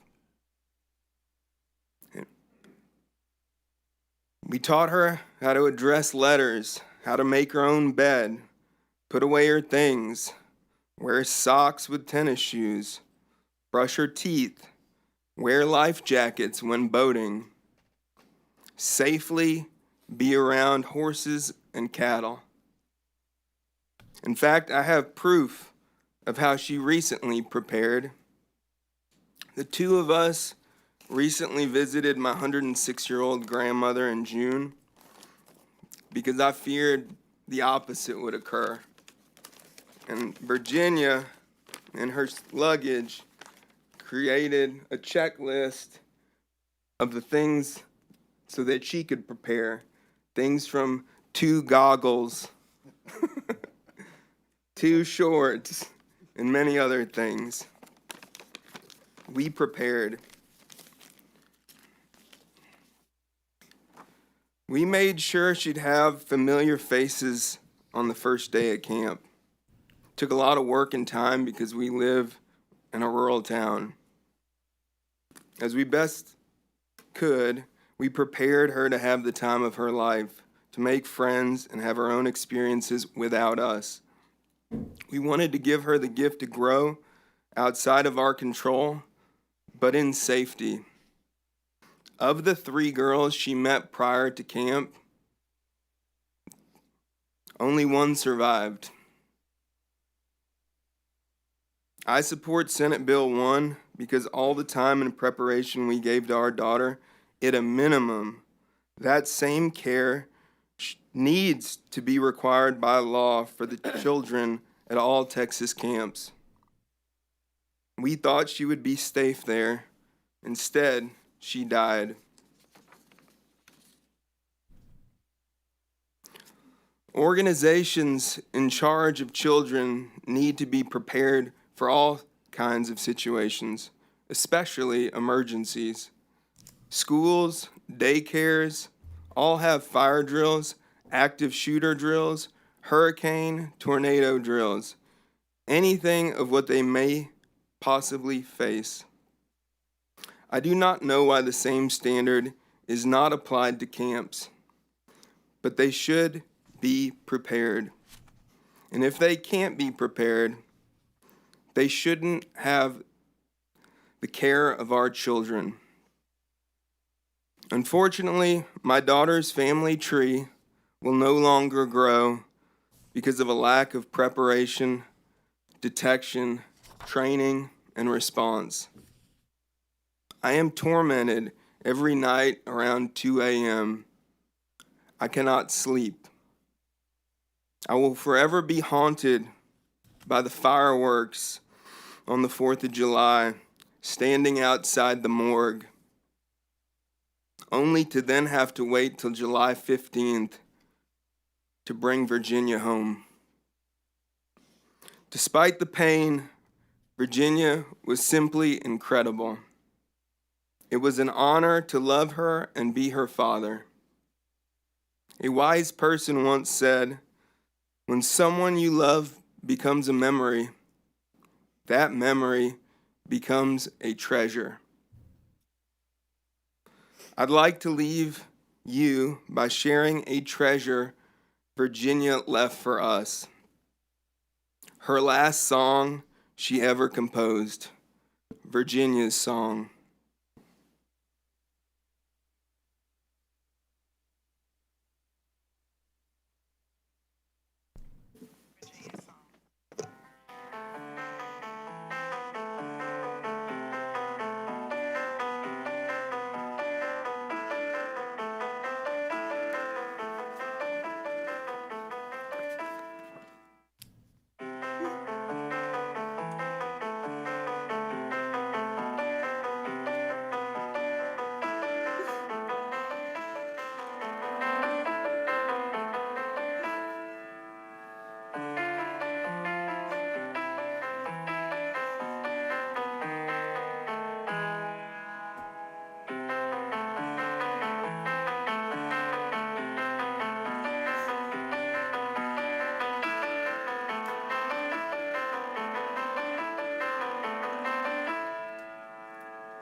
Thank you.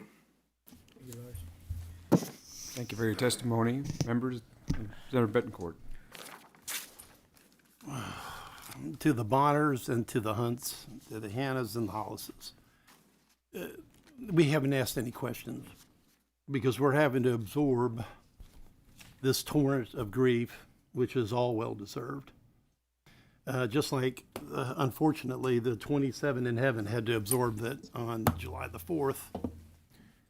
But I want to say this. I can't relieve you. We can't, none of us can, of the guilt and the grief that you feel. But I want you to let us relieve some of the responsibility that you feel, because we can take that on. And we can make sure this doesn't happen again. So I can't stop the dreams. But as beautiful as Virginia's last song was, we'll make sure that this doesn't happen again to the next Virginia. And more importantly, I want you to understand that this testimony is so profound that I can speak for my colleagues. I want you to leave here knowing that we'll take the responsibility as much as we can from you. This bill is going to pass. These camps are going to be safe. And that's our commitment to you. Thank you, Senator. Senator Kolkhorst.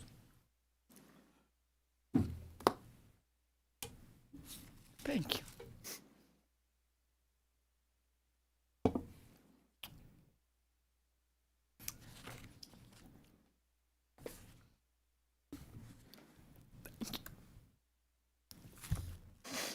Lars, we met the other day with some of the families. Senator Flores, Senator Perry, and I, and 3 of our House colleagues. And Lars, I want you to know that our family had a conversation about your words about be prepared. It's a really good reminder for all of us, just in life. And I say that because I want you to know you're being heard. And you're impacting lives. This tragedy is going to impact future lives.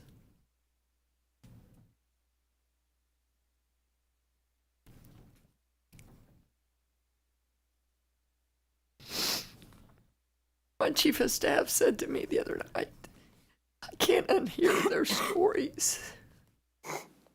I can't unhear their stories. And that's a good thing.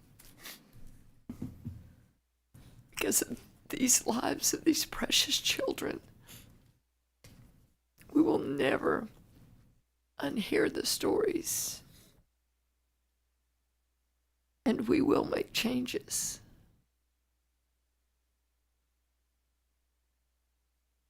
Or Lacey, Nim and Blair in the back of the room, I know I called y'all so many times about Virginia and just trying to find her. And we made some changes along the way about how we were communicating with you. Chief Kidd, thank you for our very deep conversation about how we have to, communicate differently. We were maybe letting some things happen on the local level that the state took over. Thank y'all. And I agree, we cannot stop looking for Seal. Because Lars, I remember what you said to me. When you said, help me, Lois. Help me just bring Virginia home. I want her here in Belleville. Grateful to everyone for finding her.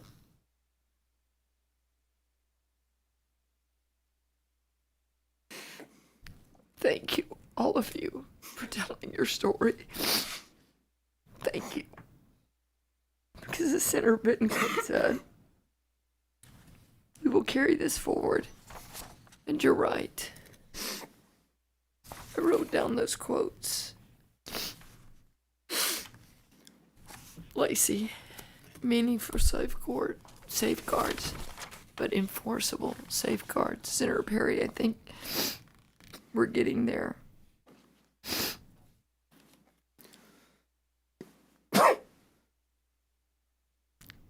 No reason that camps can't be fun and safe. Thank you all. Thank you, Senator. Thank you. Members, any other questions? Thank you all for your testimony. Thank you. Sharing that with us. At this time, we'll call up panel 4. Chair calls Brant Dillon, Ryan DeWitt, Ben Landry, and Matthew Childress.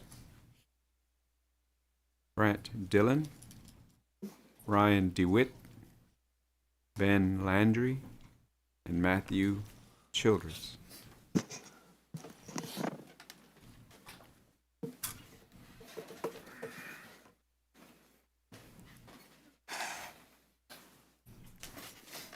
Thank you for being here. We'll begin on my right. If you state your name and please begin your testimony.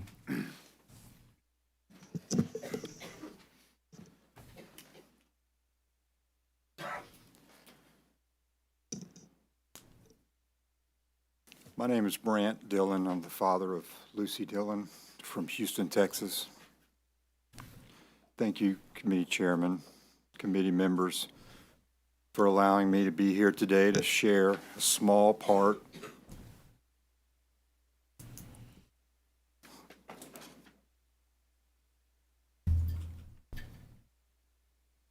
of the life of our precious Lucy, who was only 8 years old when her life was needlessly taken.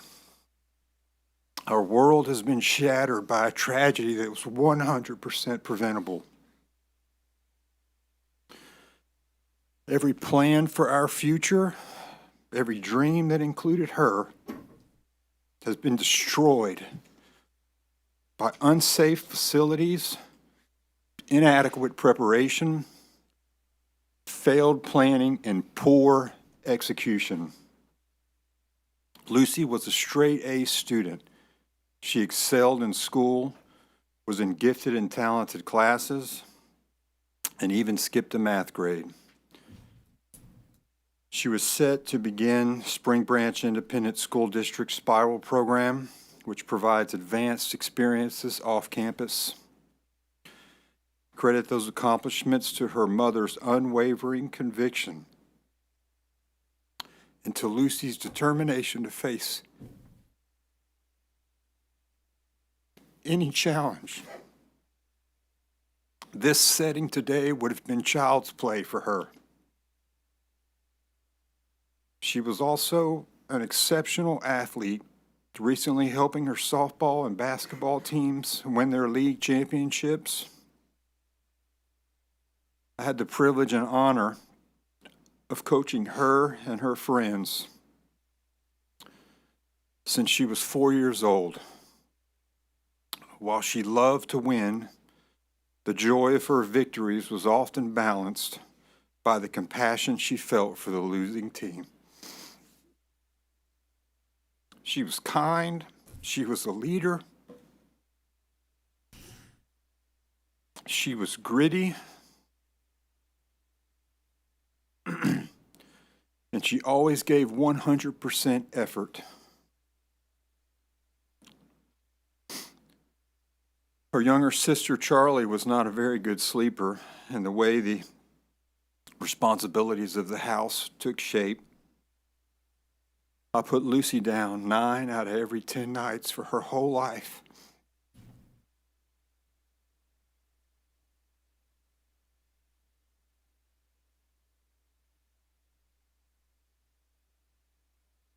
I've read thousands of pages of books to her, countless hands of Uno and Go Fish. And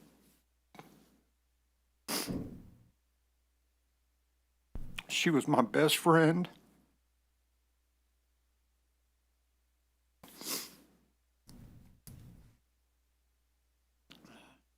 My greatest contribution to society.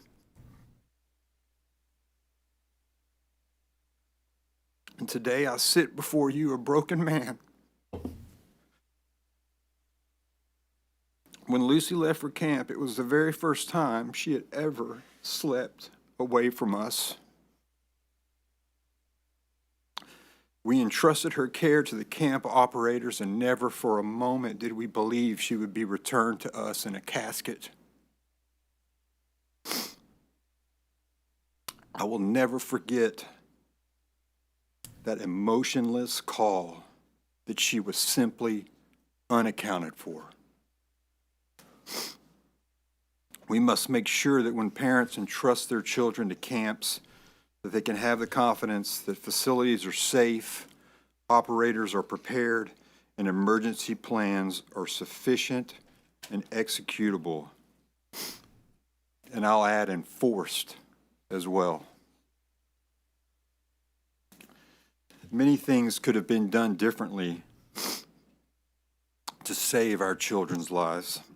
I know this because, like a broken record, I replay every scenario in my mind, every day and every night. Always asking, why? What were they thinking? Why didn't they do this or that? In conclusion, I humbly ask you to support these common sense, nonpartisan camp safety reforms. Do not water them down so that no other parent has to endure what we and others have endured. It's the worst kind of pain and emptiness one could ever feel. I'll close with this. I have a friend who's working his way through the Bible in 365 days, and he sent me the scripture from the other day, and it really struck a chord with me, and I just wanted to share it with you guys. Maybe it applies, maybe it doesn't. It's Ezekiel chapter 33, verse 6, the story of the watchman. It says, But if the watchman sees the sword coming and does not blow the trumpet to warn the people, and the sword comes and takes someone's life, that person's life will be taken because of their sin. But I will hold the watchmen accountable for their blood. Thank you. Thank you for your testimony.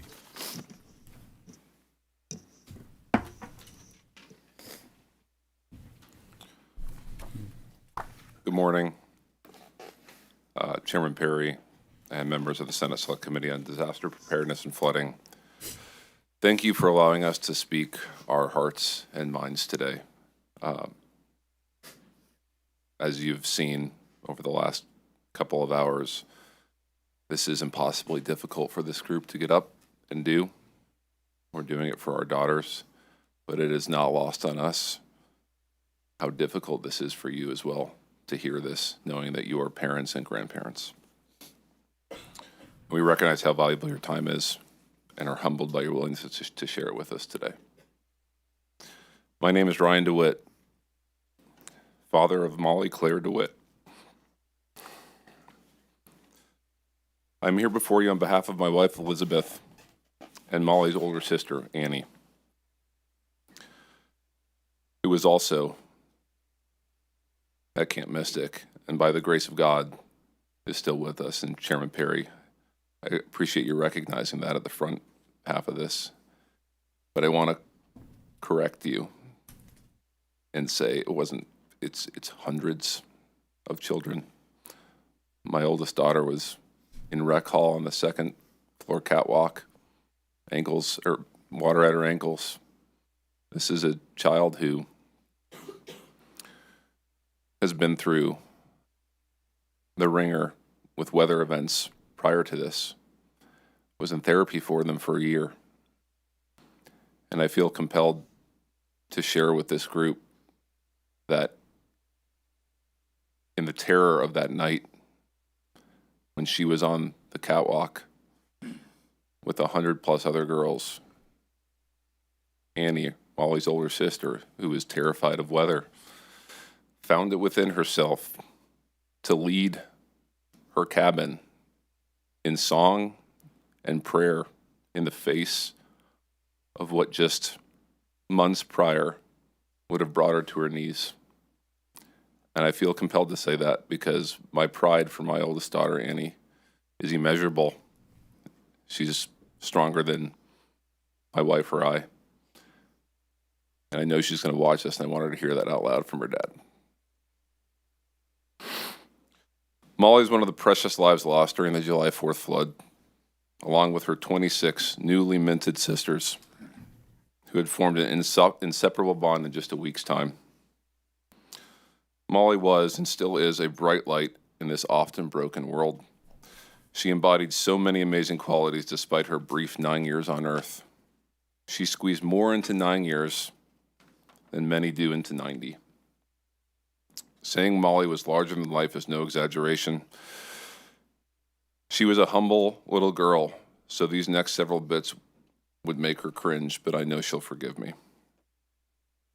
Molly's relentless curiosity led to questions at all hours of the day and night, many of which I had never pondered as an adult, but probably should have. She wanted to know how and why the world worked the way it did. Some of it fascinated her, and some of it devastated her. She educated our family through her thought process. Her compassion was overflowing, always looking outside her circle of friends to see who else she could include, who might not have as many friends. She was drawn to those on the margins, the homeless, refugees displaced by war, children with disabilities. She said to me one night in bed, "Dad, it hurts my heart to see people hurt." I have replayed that moment so many times over the last 7 weeks. Her generosity followed her compassion, often coming home from school and asking if we could buy things on Amazon for students that couldn't afford what we could. She would get very upset with me for not emptying my entire wallet for every homeless person we encountered. Her creative spirit was ever present, which she inherited from her mom. She planned to take over Elizabeth's interior design business when she got older, while running a taco shop on the side to appease Dad's career in the food industry. Her conviction was unwavering. What others thought and felt mattered deeply to Molly, but did not necessarily drive her decisions. Those were all her own, oftentimes to the chagrin of Elizabeth and I. Her athleticism and drive were remarkable. A talented soccer player from an early age, she didn't understand giving less than 100% of the time. It just didn't register as an option for her. That was evident in everything she did. Her faith in God was deep and unwavering, which Elizabeth and I always emphasized as important, but something that she took to another level all on her own. We continue to find notes and papers of prayers that she wrote to herself that are evidence of her love for our Lord. Molly was radiant, stunning in a way that went far beyond her appearance. Her beauty wasn't just seen, it was felt. Her expressive face told stories of joy, mischief, compassion, and light. Her vivid blue-green eyes held remarkable depth, connecting especially with those who felt unseen. She made people feel known, not just with her words, but with her presence. Molly's beauty was most powerful because it reflected the love and empathy she carried within. Molly's presence brought joy and inspiration to everyone she knew. She lived generously, loved deeply, and left a lasting impression on hearts far and wide. And most importantly, Molly was in ongoing awe of her older sister, Annie, every minute of every day. Annie taught her things Elizabeth and I could not. Molly was her biggest fan and always will be. The joy on her face when Annie allowed her to hang with the older girls cannot be put into words. For Elizabeth and I, our greatest life achievements are our daughters, Annie and Molly. What I've noticed over the last several weeks through texts and conversations with our new family seated next to me and behind me is that while Molly was no doubt unique in her own ways, she shared so much in common with her 26 new sisters. These young ladies were cut from the same cloth, destined to lead with love and change this world.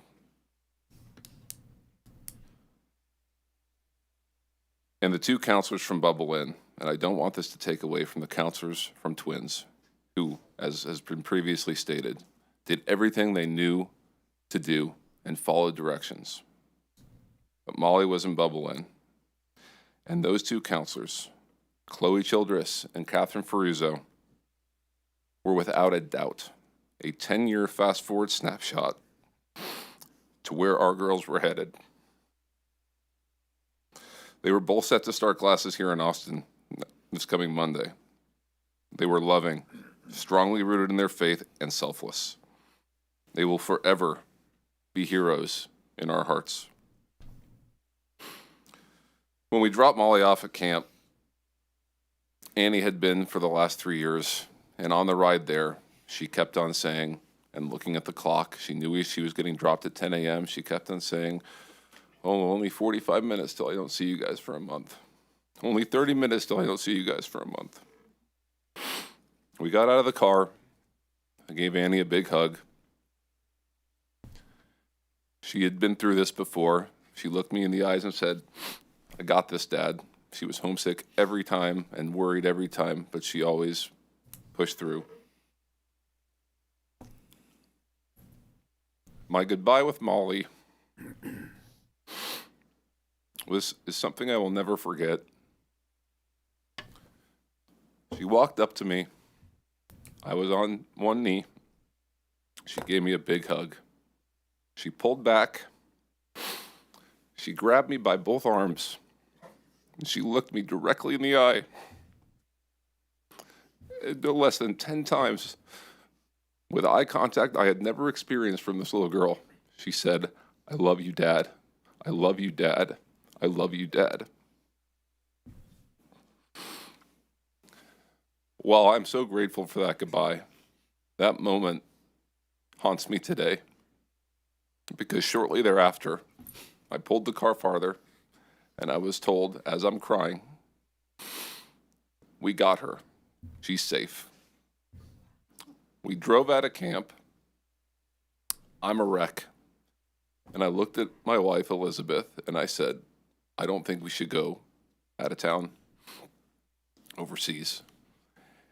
And my worry was something would happen to us on the plane in another country, that we wouldn't be able to go back and pick our daughters up.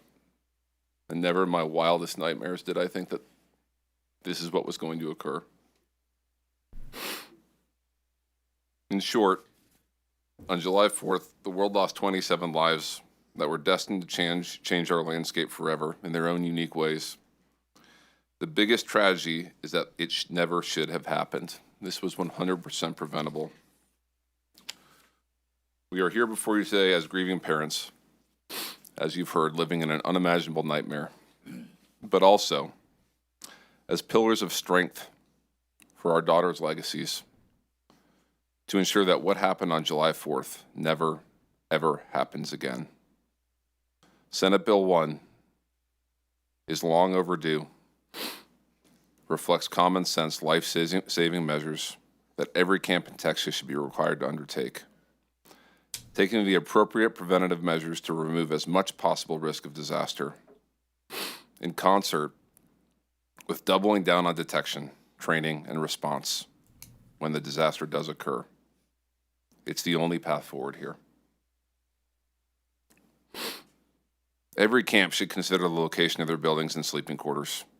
Every camp should utilize a functional and effective early warning system. Every camp should have a detailed evac plan that is documented and run through, both in and out of camp session. Every camp should have an adequate adult to camper ratio. Corners cannot be cut. Arms cannot be twisted. Gray areas cannot exist. These were our children's lives.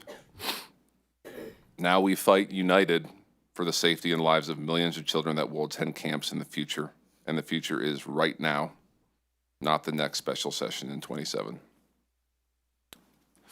And I recognize as I look at the 9 of you that this message is not directed at you, but I know this is public testimony. And I'd like to say, for those that may dare to oppose the fundamental principles of this bill, I'd ask that you envision stating your case in front of our 27 daughters. If you had the opportunity to look each of them in the eyes and tell them that their safety and the safety of millions of future campers was not a priority, could you do it? We cannot answer that question for you. In closing, we're humbled and honored as a group for the incredible support we've received from our local communities. We would not be here without you.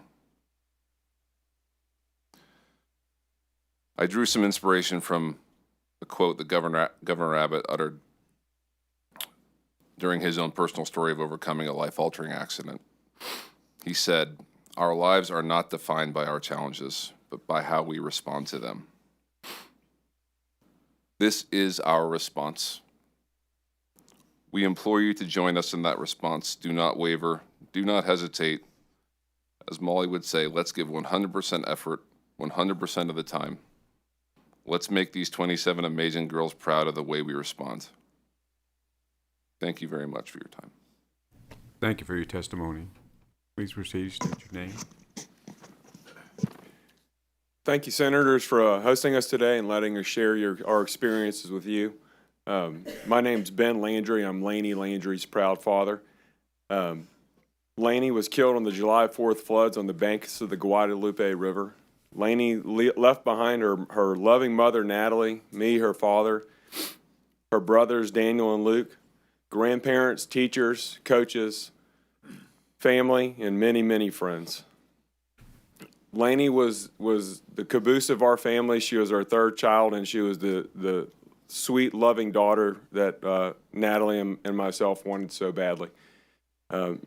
She made our family whole, but more importantly, she softened out the edges of myself and my boys. She made me the man, the husband, and the father I am today. She truly changed our lives and made us better people. She was the best friend to Daniel and Luke, a great playmate, a great friend to everybody around her, and a kind, caring child. Like you've heard from all of these people, these girls were amazing. And they brought the best out of people around them. And they truly lifted people up to be better. The loss of Lanny has devastated our community and left a hole in our family. While we're full of grief and sadness, we are comforted that she's in heaven with Jesus and that she will lift us up and that she'll lift all of our community up. And so we'll be able to find peace and happiness again. Lanny and the other 26 girls that died at Camp Mystic that night have given our families the strength and focus to fight for these changes. It's clear that the status quo did not work, and important safety standards must be imposed in the camping industry, just as they are in schools, daycares, and industrial, commercial, and manufacturing sites.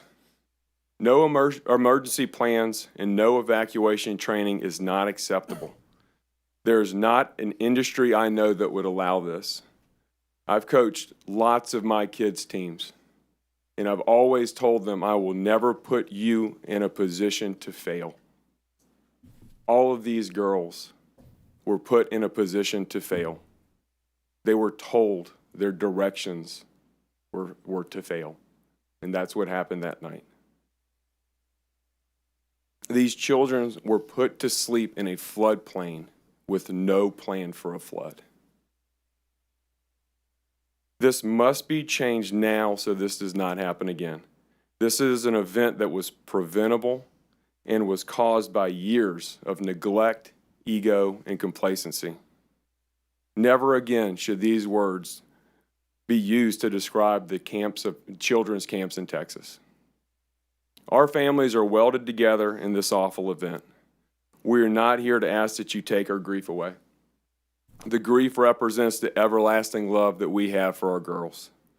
We are asking that you pass this legislation to give us the comfort and hope that this does not happen to another family. They did not, so they don't have to deal with and live through this grief and pain. I want to thank you all for having us today and working to pass this legislation. And I want to give a special thanks to the Texas communities and communities all across the country that have supported us and prayed for us. In particular, I want to thank the St. Michael's and St. Teresa church and school communities in Houston, the SBMSA and Post Oak families, and all the close families and friends that have loved and cared for us. In particular, I want to, even more detailed, I want to thank the families, the 26 other families here who have all lifted each other up, have supported and cried together and helped each other and to get through this time. Like our daughters, your kindness will not be forgotten. Senators, we ask you to pass this bill to make sure that this doesn't happen again. And we also ask for your commitment to make sure that the full resources of the state of Texas are committed to finding Seal Stewart and to bring her home to her family. Thank you all for your time, and God bless you. Thank you for your testimony.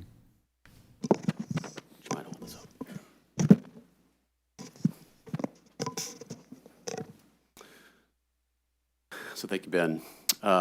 So I'm Matthew Childress, and I'm honored to be the father of a hero, Chloe Madeline Childress.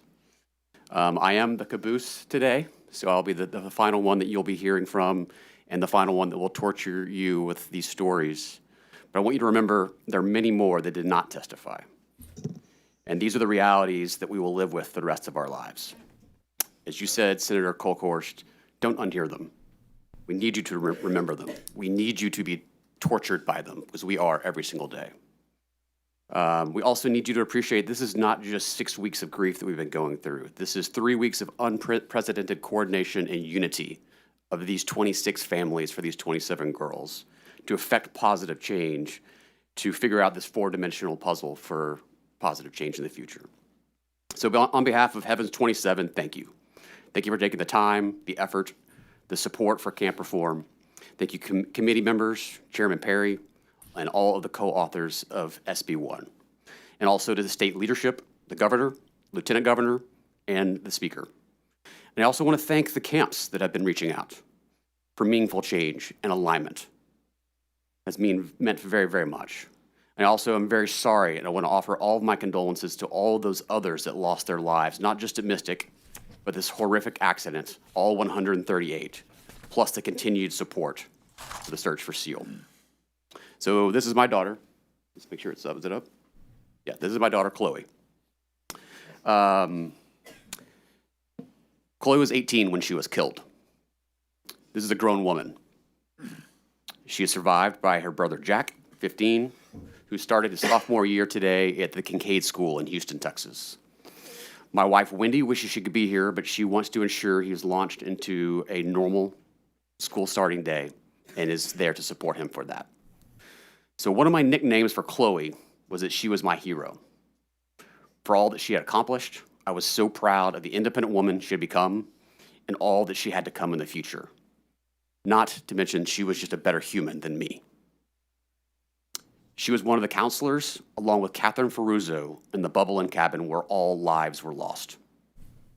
As others have testified, we tried our best to not think about the horror, the terror, and the fear that happened in that cabin that night.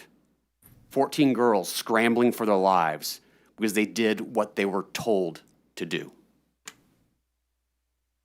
But as we fast forward, it does turn out that Chloe was not just my hero, but she was an actual hero.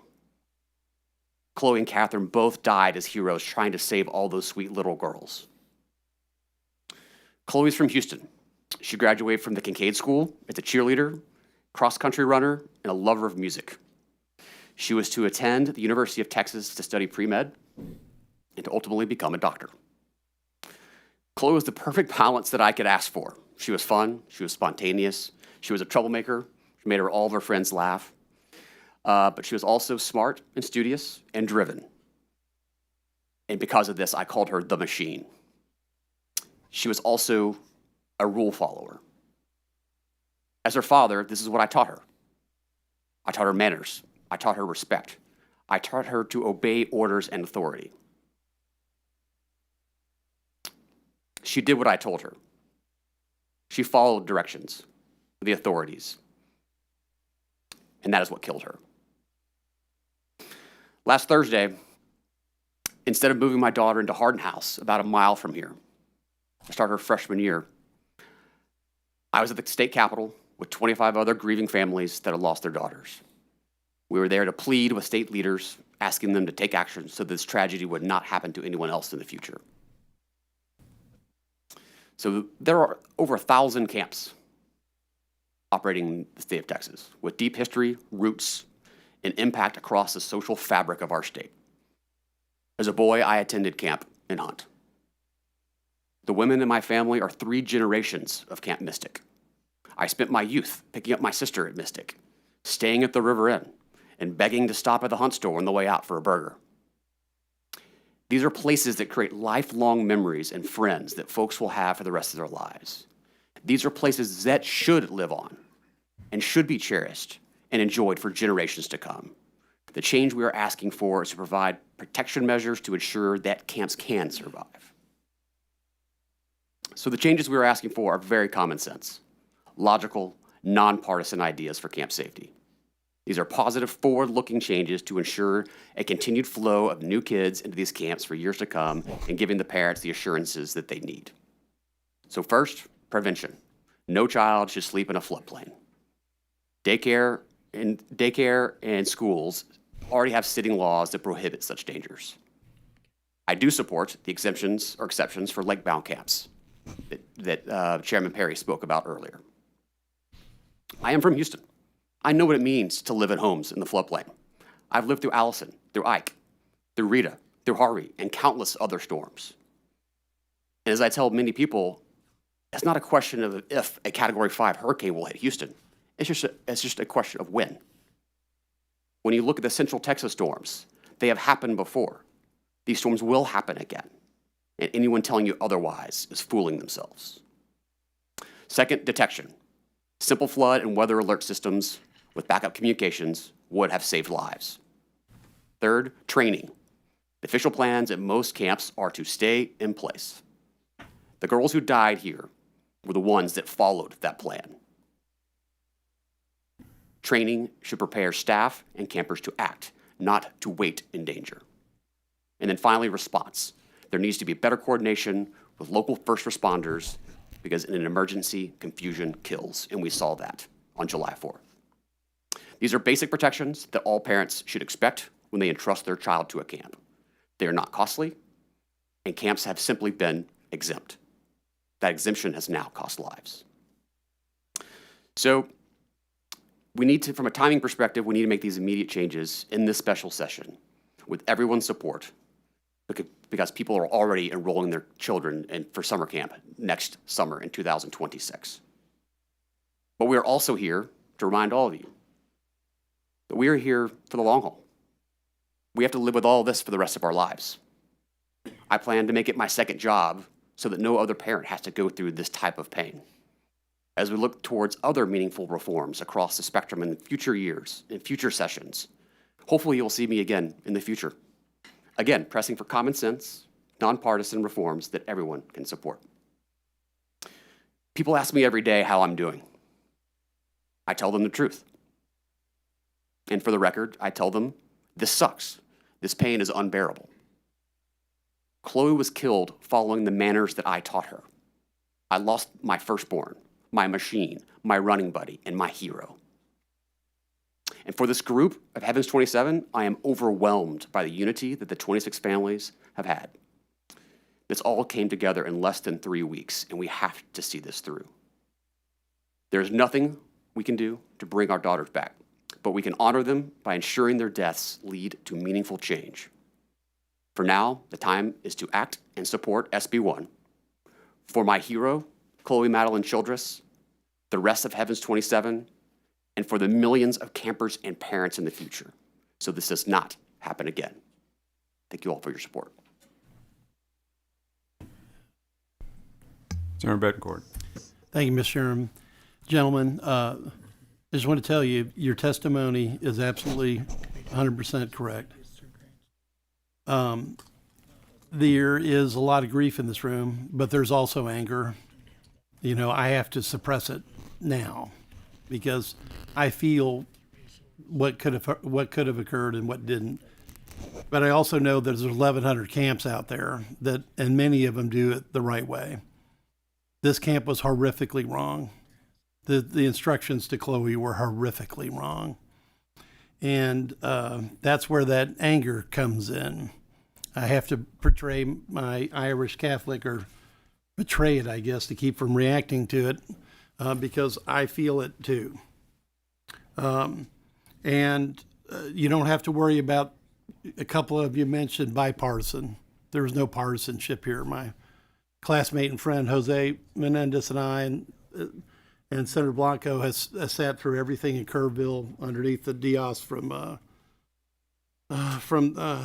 Senator Flores and Chairman Perry. And we're going to make these changes stick because they are common sense. You know, and Ben, you made a point about being a coach.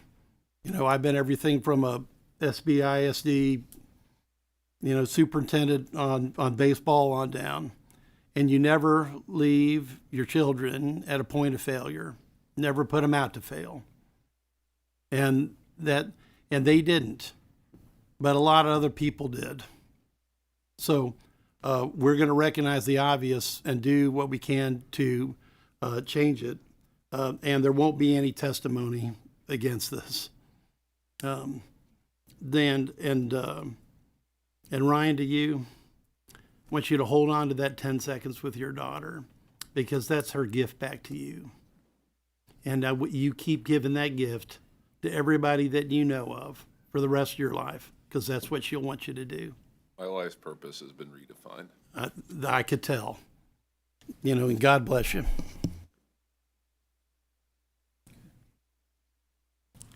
Thank you for your testimony, and we appreciate you being here. Are there any other members of a child lost at Camp Mystic who wishes to testify? Seeing and hearing none, members, that concludes the testimony we will hear from the families today. I would like to thank every family member for testifying here today. I know it was extremely difficult, but your time was very well spent. Members, just kind of an FYI, this was seventh time for a lot of these families to have this conversation, both with members and legislatures and other groups. So I can only imagine how you relive it that 7 times. So I do appreciate you be willing to tell the story. All right. At this time, the chair calls up our final panel, which includes a resource witness from the Department of State Health Services and some camp operators. The chair calls Adam Buck from the Department of State Health Services. Adam Buck. John Robertson from Camp Longhorn. John Robertson. Scott Fineski from Camp La Junta. And Randall Daly, Texas Association of Campground Owners. You come forward, please. Mr. Chair, I have kind of a comment. It's not meant to. Senator Perry. I looked down the list of those that are testifying from the camp groups, and I'm not going to tell you how to register, but I would suggest that an ON is not supporting a bill. So you better have and better get ready for some hard questions for an on the bill. That is really not, I think, going to be well received. So you can choose to register that way. You can choose to register against it or for it. But I think members are going to want to know why you can't support common sense legislation. So that's y'all's call, y'all's prerogative, and y'all's privilege, and I'm not going to beat you up with it. I can't say the same for every member on this legislative panel. So as you go through this, if you want to make your change, it's a good time to state on the front end that I have switched it from on to support. If you choose not to, the members will do what the members need to do. I appreciate that. Thank you, Mr. Chairman.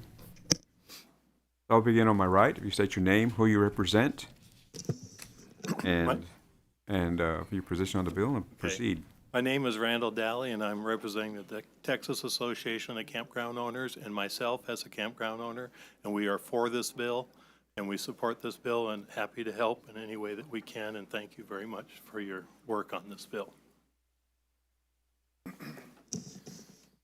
My name is Scott Fineski, and I'm testifying on behalf of Camp La Junta in support of Senate Bill 1.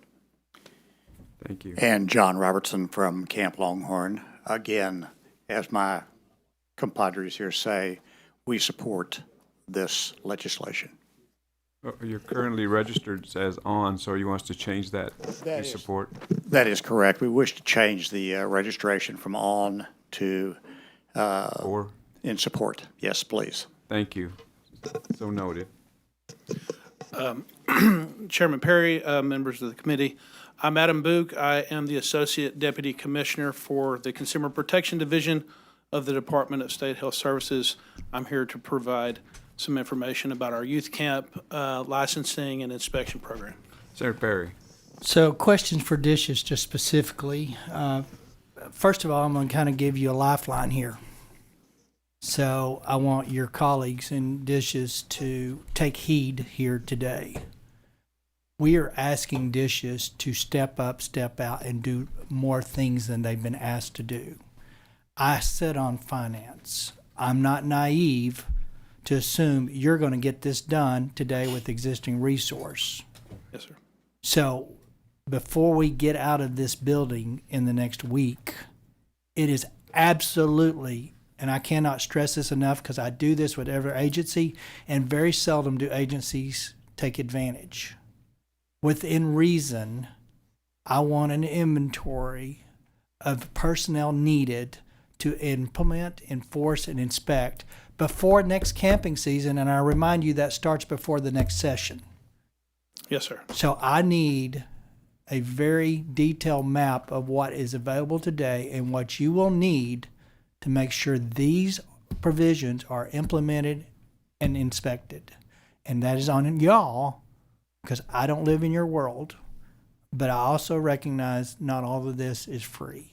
So take that to heart, and I hope your folks are listening. And I would expect that information to be available before we leave this week, because we have a protocol on how we get hearings done. So please take that to heart. Secondly, specifically, And we're not going to relive history and whys and why nots forever, but I want to clearly understand what is supposed to be being done today.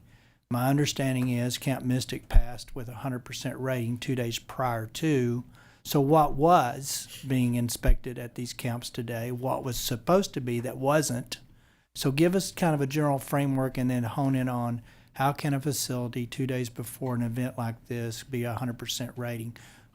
It may be on the legislature that we did not give you the prescripts necessary to force the inspections as they were, but we're fixing that today. But give us, as a members, and I'm sure there'll be other questions, but I want you to make sure that I will put it this way. If another event happens after April of 26, and I hear the word, we didn't have the manpower, the resources to do it, as someone said earlier about watchmen, it is incumbent upon us to accept the role as watchmen, but when we implement it, that role transfers to y'all. Thank you. Yes, sir. Thank you. Senator Colcourse. Give us the big umbrella. Okay. Thank you, Chairman Perry. First of all, I want to say that we do have a cost estimate based on the initial SB1, and we will modify that based on your modifications that you announced this morning. DSHS. I wanted to say before you got started, to your, thank you for recognizing me. Before we get started, and that estimate is important. Mm-hmm. And I know that there would be, there is an ability to do an RTE, a request to exceed.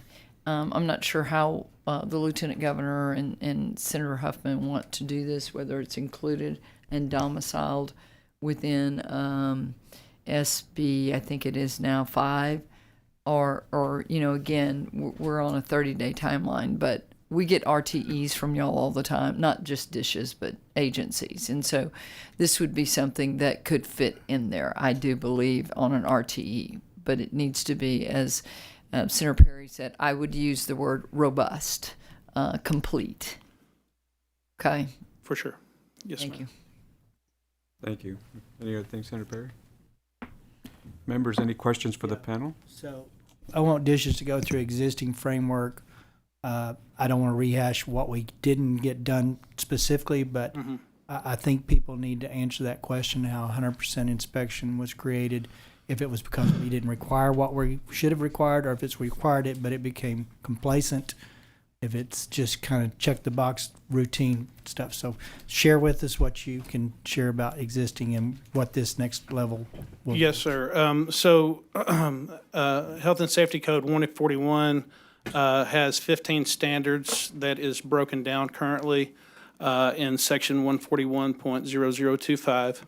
And we basically have identified 86 inspection criteria from those 15 standards that we do go inspect. I believe the things that we do in terms of inspections are verifying the records are appropriate. We've verified that they have an emergency plan. Our staff, we aren't the organization that approves those emergency plans, but we do verify that they meet certain criteria, such as, to be implemented in the case of a disaster, serious accident, epidemic, or fatality. We verify that they have a copy of the plan, that it covers those specific event types, that it's posted in the buildings, all the structures within the camp, that camp staff and volunteers are aware of the plan. I understand that we do some interviews of a select amount of staff to verify, about the emergency plan. And then documentation in the office that each member is trained and properly qualified to be there with the kids. One of the things that we do verify is the, supervisor to camper ratio. So we need 1 supervisor to 10 campers. And we do verify that. Are there other specific questions that you have? That's a very broad overview of the top things. There are 86 inspection criteria that we look at, though, so I just touched on a few there. So in earlier testimonies in Kerrville, and it was a gentleman that was familiar with camp businesses and had actually worked on site with many of the camps. He made a comment that 6 of the 19 had an evacuation plan. Is it your experience that every one of the camps required to be inspected, had an evacuation plan? Or do you have deficiencies? Okay, so the requirement for an emergency plan is that it has procedures for emergency shelter and for evacuation of each occupied building in the facility. But what I'm asking compliance. How many don't have a plan, or did everyone inspected have to have a plan? Well, if you don't have an emergency plan, then it is, we do have enforcement requirements for that. We consider that like I forget what the level is. There's basically 3 levels of enforcement, and it's, you don't have an emergency plan. You can yank a license? I would have to look at that. It doesn't matter. But Like I say, believe we're that we changing have- your world a lot, so moving forward. But I'm trying to get down to, I was told 6 of 19 in a hearing by a guy that's not in y'all's department. Okay. So the question I have, do you know how many camps didn't even have an evacuation plan? As far as I'm aware, our inspectors have verified at each of the 375 camps that we license Right. that they had emergency plans. Those emergency plans are supposed to include evacuation. Okay. That's good information. So just FYI members, there's about 1,000 camps. 600 of them are in Chapter 54 or something. They're non-youth camp, typically other kind of venues. So they are responsible for about 354, I think is the number. So Dishes is. So that's kind of the background on that. Senate Bill 1 is the framework for what we believe that will help hopefully prevent another event like what we've just done. I caution to camps and state employees, this is only good as the people that engage it. And so one of the biggest contributors to what we found out, and it could have been any camp, I promise you it could have been any camp, was complacency and human nature and out of sight, out of mind. And 4 years from now, when this event unfortunately fades into, where only those personally affected remember it, there's a good chance that if inspectors are not extremely diligent in pursuit of making sure this stuff is followed through, we wind up with a new event regardless of what the bill says. So it's incumbent upon state agencies and members. As members, we get calls. There's so-and-so out here inspecting us, and we think they're not being fair. What can you do? So I would just say on this stuff, that as members, we do assume the role and walk through what the issue is, but never yielding from what we're living through today with these families, that there's a reason we're going here. So it's real easy to get into that member role, trying to help, trying not to make anybody mad. But that's not our role. Our role is to make sure these kids are safe going forward. So, and I'm not upset with Dishes, to be clear. I just think that we had a lot of complacency and box checking that becomes partly routine over time. So I appreciate that. Senator Menendez. Thank you, Mr. Chairman. Is it Mr. Buick or Buck? Buick. Buick. Okay, Mr. Buick. I see you mentioned you testified that you licensed 375 camps. In FY25, yes, sir. Of those 375 camps, what schedule, what type of rotation are they on? How often do you actually have them inspected? Is it once a year? Is it once every 2 years? How often can we the public rely that they're inspected? So the way that it works, we have 2 different kind of license. We have new licenses, and those licensees require a pre-license inspection. So we'll get the application, we verify that they go through a background check and all that. Once the application's good, we assign an inspector to go out and conduct a pre-license inspection.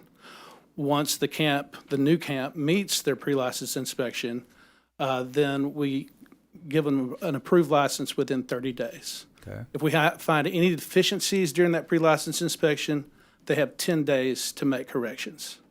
That's the first category. The biggest category that we have are renewals. I think in FY25, we may have had one new camp license. The year before that, we may have had 3. So most of them are renewals, and the renewal applications also get a background check when they send those in. If there's any changes, our staff will communicate with them to make sure that we understand what's changed and, the application is correct. But we do an annual inspection sometime during the operational period, which is typically June through August, the youth camp season while school is out. So all 375 camps have an annual review? That is the goal. I've been told that we have some camps that are licensed that only operate like 10 days out of the summer, and those are a little harder to get to. So for FY24, we got to 95% of the licensed camps that year. But again, the goal is every camp, every year, at least once. Very good. Thank you. Thank Senator you. Kokorz. Just want to follow up on a couple of questions. I have a history of different bills that were filed all the way since 1973 on camps. Some of those being waivers, carve-outs that have passed the legislature. And so just as a point of reference, we'll be looking at all of those and trying to make sure that we didn't make some mistakes along the way with some of these waivers. And so the other thing that I would like to ask is, of the licensed camps, do we have a record of how many are accredited by the accreditation process that's kind of a national standard? First of all, on the waivers, I was texting my staff while we were hearing some of the testimony earlier, and they have confirmed we're not aware of any waivers that have been requested or approved at this time with current licensees, just so you know. The second question, what was the second question? It was about accreditation. Accreditation, I have heard about certain camps that are accredited. I don't have that number right now, but we can certainly get that back to you, Senator Coker. Thank you. There would be, some that would say, and we use accreditation processes for a lot of, the myriad of things that we oversee. We have SACs for colleges and things like that. So it might be something that we need to consider as a standard. It's kind of a gold standard, obviously. So I know I've had some questions about that. Thank you. Senator Perry. Thank you. Back to the waivers. I guess I'm just not even thinking. This resets. SB1 resets. Yes, sir. I heard that. It's as if nothing existed today. This is the new one. So any waivers of the past, gone. Because I can only assume most of them were exempting them out of things we thought were important enough to put in statute, but people didn't want to do it. So if there's some legitimate need for something, which I cannot envision what it would be, but generally speaking, I want dishes to understand it doesn't matter what the past waivers were. This is a new day. Okay. Thank you. Thank you, sir. Thank you. Members, any other questions? Mr. Daly, do you have any testimony that you wish to present? No, sir. We're just here in support of the bill. You have any testimony you wish to present? We sure like to hear it if you have some. Sure. Chairman Perry and members, thank you for letting us come in and testify today. Again, my name is Scott Fineski. I'm the owner and director of Camp La Junta in Hunt, Texas. And before anything else, we heard some pretty powerful testimonies earlier, and and just want to say, we are deeply sorry for all the loss that has been happening in Hunt. It's, through the community and through the camp community, we're grieving alongside and with the families, and it's difficult to wrap our brain around around the devastation, and it's been, and so just wanted to say, we are sorry for all the loss that has happened. A little bit about, the night. On July 2nd, we welcomed our second-term campers. We had 295 campers and an additional 100 staff members were on site for second term. The following night, the storm struck. My wife and I, we were awake early, as were members of our staff. However, we did not receive any emergency alerts or warning about the rapidly rising river. We first were indicated or found out something was happening when my wife was looking out the front window and saw a dining hall table floating across the athletic fields. And she looked at me and said, "I just saw a dining hall table." At that point, we realized that something was going on. We quickly threw on shoes and ran and sprinted to the cabins. We opened doors and woke the counselors and told them count heads and head to the maintenance road. That maintenance road is a high spot on our camp, and it's a spot that's familiar to everybody, and that's our meeting spot. The counselors, they did an amazing job in getting the kids awake and getting them out quickly of the cabins. One cabin complex began taking water on quickly, and we could not immediately reach it. I used flashlights, passed them out to the counselors, and we lit up the cabin the best that we could. There was no power at the time, and we instructed the counselors to move their campers to the rafters in the building. The rafters are accessible via bunk beds, so that, and so that was, that was a very doable, very understanding thing for them. While my wife was on the phone with 911 at that point. At this time, the rest of the camp was safely located at higher grounds with their counselors. Once the waters slowed to a manageable level, I accessed the cabin complex, and climbed to the rafters with the kids and said, "I know we're scared, I know, but we're brave, we're strong, and we're going to be safe." At that point, we set up a landing spot for the kids and helped them get out of the rafters, and I started evacuating the kids out of the rafters, carrying them across what was our sidewalk, but now had fast water, or had at that point water coming across it. When the water lowered a little bit more, slowed down a little bit more, I felt that I could bring counselors to come stand in the water, and we formed a line, and a counselor helped me pull the kids out of the rafters, and we carried the kids across the sidewalk out of the water and over to my wife on the high grounds. In addition, we had one smaller cabin that housed 4 of our counselors. It was swept off of its foundation, and it floated about 25 yards away from where it was originally located, and it was stopped by a tree that was along the path. Once it stopped, I was able to reach out to the counselors and get them out safely and up onto dry land. Sometime in the morning after sunrise, we received a phone call from local authorities to confirm the status of our situations. I let them know that we were all safe and accounted for, but we had no water, we had no food, and we had no electricity.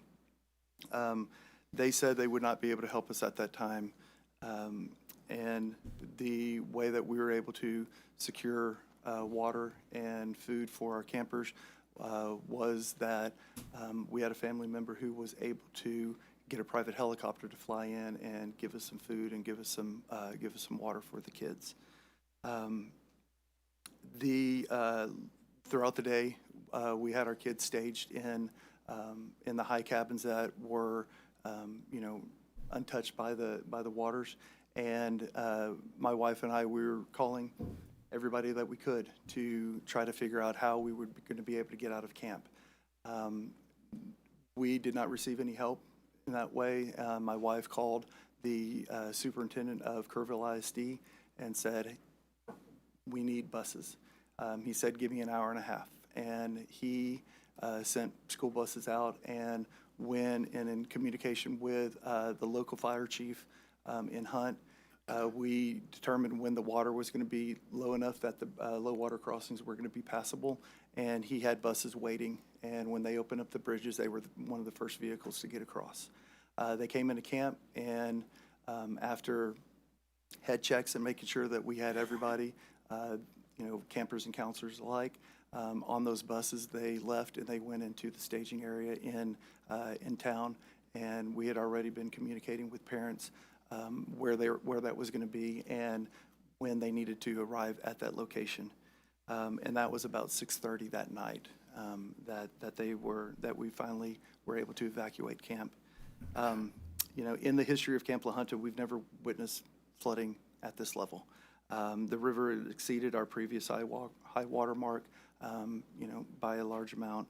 And while we cannot go back in history, while we cannot go and change what happened in the events, we're committed at Camp La Junta, and a lot of the camps in the Hill Country are committed to moving forward and continuing to, provide camping programs in a better, stronger, safer way than previous. And with SB 1, we feel that this is going to help us out. And so, thank you guys for your diligent and quick work on this. Senator Perry. I just want to say, you're one of the ones that we had this conversation. You call it blessed, and it is truly blessed that your wife got up and saw something at that point. But here's the thing I would tell you. You were decisive. And although it may not have fit the wheelhouse of SB 1, you had a plan. You knew what maintenance road meant, and so did all your folks. So on that account, I appreciate the fact that you were there as the owner, first of all, kind of in the mix, right? But you also responded with decisive action because you had made sure everybody knew what maintenance road meant. Just something as simple as, here's what you do. When you hear it, you head to the higher ground. So on that front, you're to be recommended, but mainly appreciated for that. You had the vision and the wherewithal to know we need to be prepared. So, but I thank you for that. Senator Betancourt. Thank you, Mr. Chairman. I think Senator Perry's done a great job pulling this bill together with help from Senator Colkhorst and other members of the committee. I just want to go back, including the flood warning siren bill. Gentlemen, is there anything we're missing at this point? I mean, we're moving it, as Senator Perry said, warp speed to get this done, which is what we need to do. I just want to make sure we're not missing anything obvious. And I do commend you for making that decisive change. The chairman is right. Big difference, because you save lives. Other people made a mistake. Other people tried to go out and have their lawn equipment evacuated to higher ground before they evacuated the kids. And I'm so angry about that. I have to contain that every time I hear this story. Okay. So, but you didn't, and that you're to be commended of, because you saved that crew. You did. Now everybody helped, but you made that fundamental decision. I just want to make sure while we have a chance, if we're missing anything else, because the other camps, a lot of them did the right thing. And this bill is not to punish the camps that did something good, but to collect the best practices that we all do it right in the future. Gentlemen, sorry, Mr. Chairman. You'd like to respond? The only thing that I'll say is I neither my wife nor I and anybody on Camp La Junta grounds, we're hooked up and connected to alert warnings, and we did not receive a warning that morning. And even though you're hooked up, you didn't receive it, so you didn't get National Weather Service, or we use phones, and so our apps, and so we've at that point we did have cellular, and so we did have so we were connected. We were able to place phone calls. My wife was on the phone with 911 on camp at that point, but we did not receive any alerts. Well, there was a preposterous failure for Kerr County not releasing their own warning on top of everything else till already the flood system had already gone to maximum, torrent. So, all right, thank you. Senator Colcourt. Thank you. Senator Bencourt, local leadership matters. It does. So, Mr. Fineski, I have to ask this question.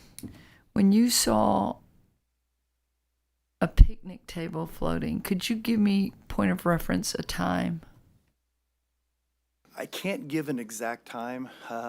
And just so you understand, it was not a picnic table. It was a dining hall table. So our dining hall walls came down. And so we had what ended up a house from upriver came and landed and ended up in our kitchen. And so that's what broke through our walls. And so You have no idea what time that was. I know it was after 3 o'clock and it was before 4 o'clock is when we saw that. We ran out and started the evacuation. I want to say around 4:10, 4:15 is when we left the house, roughly. But looking at my phone and looking, we determined that just by the first calls to 911, really, and just kind of guessing from that time period. So, and I think this is really important in coordination with all the other bills and what we heard. So, Chief Kidd in the back of the room, I'm going to go with your timeline. It's not off by 2 or 4 minutes with Senator Perry, the video that you played in our first hearing. But 1:14 a.m. first warning in Ingram and Hunt. That is a warning. Now, under Senate Bill 1, at that point, you would be evacuating to higher ground. It was 4:23 that the emergency warning went out.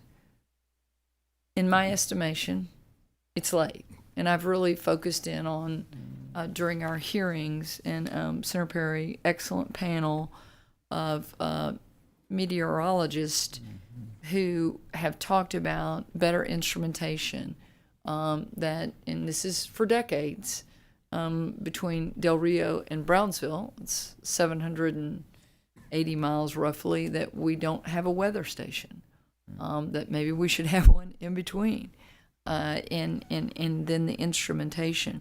So at 1:14 a.m., I have to ask this question.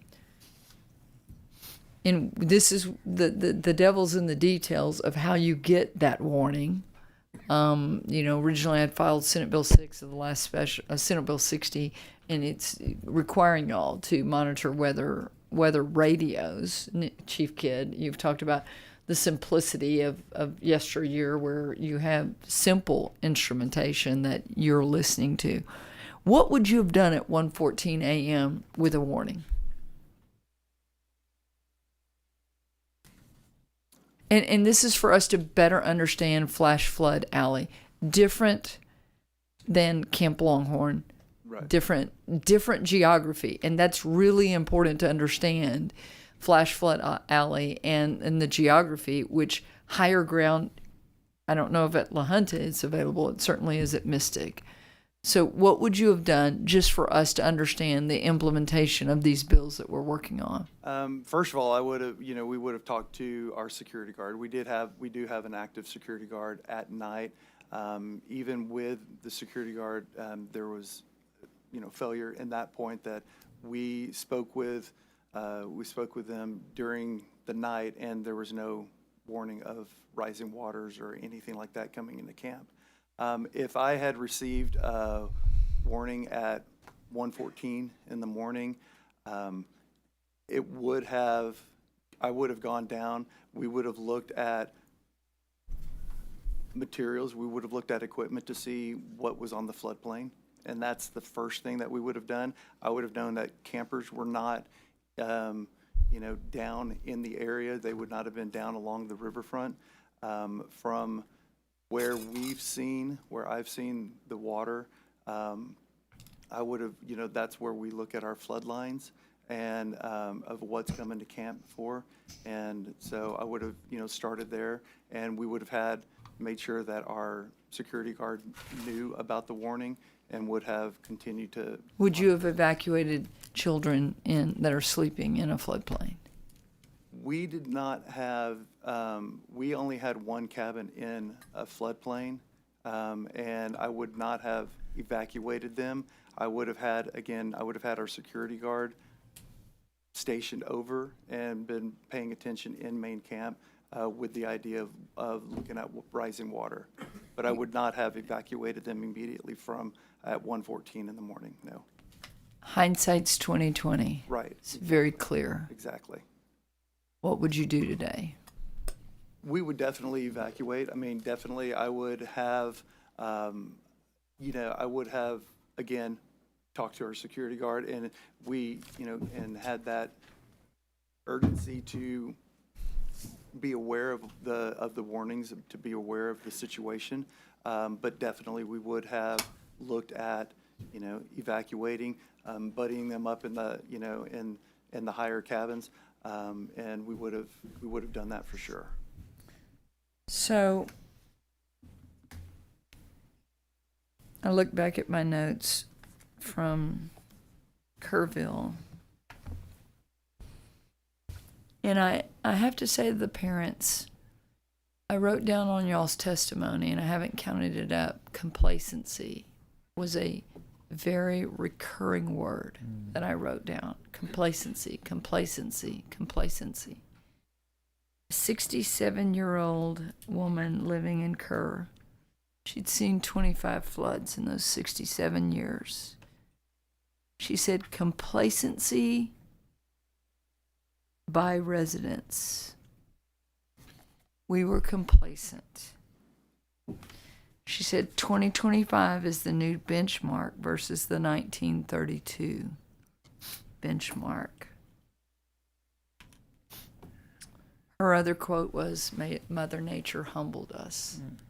So now, and you say sidewalks and things, and I'm saying this for every youth camp out there. I'm saying this for every resident who has a property on a river, because I know one of you talked about not just the 27, but I mean, there were 132 people lost in this flood. There is a new benchmark.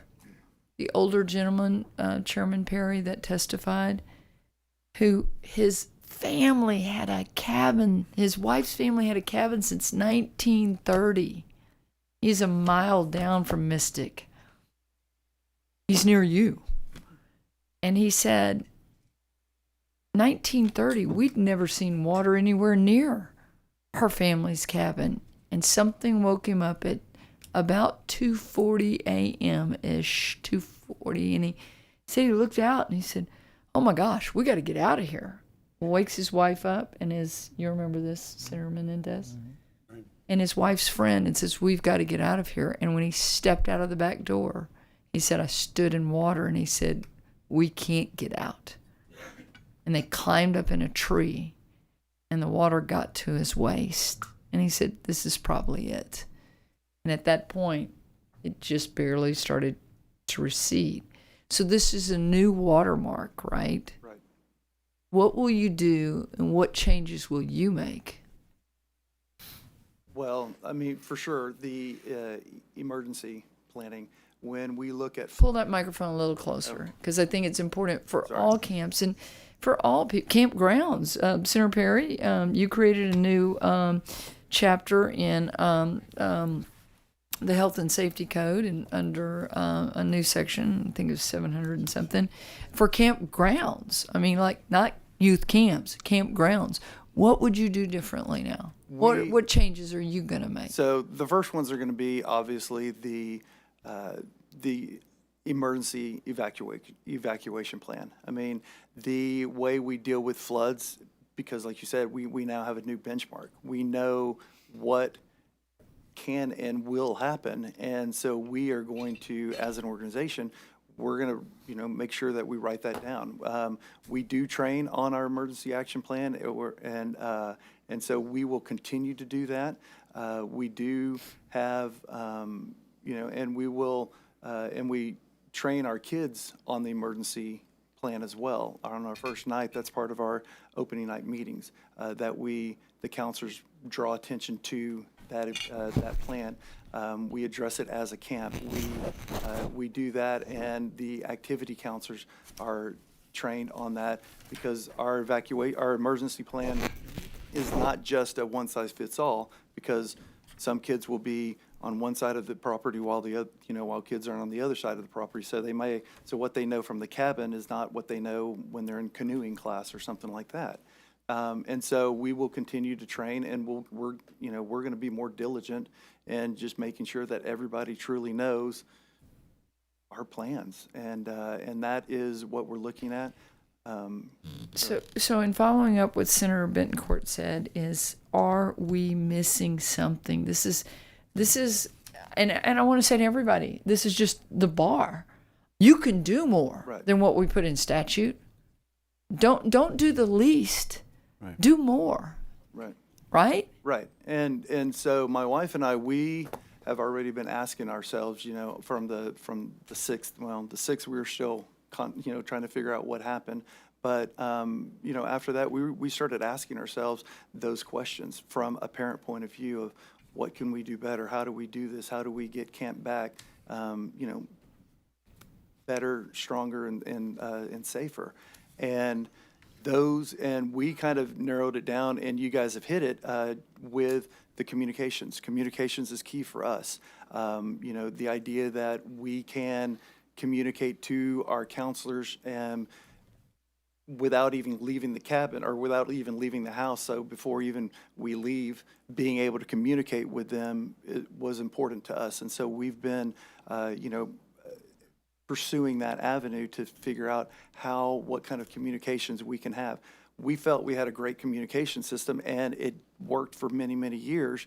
And now we found out redundancy is super important. And so we had talked about that, of making sure that we've got our systems, on redundancy, to where we will be able to have a backup power source. We'll be able to have a backup, opportunity to, whether it's, through our repeater walkie-talkie systems over the course of the PA systems, but being able to do that. But that communications is really important to us.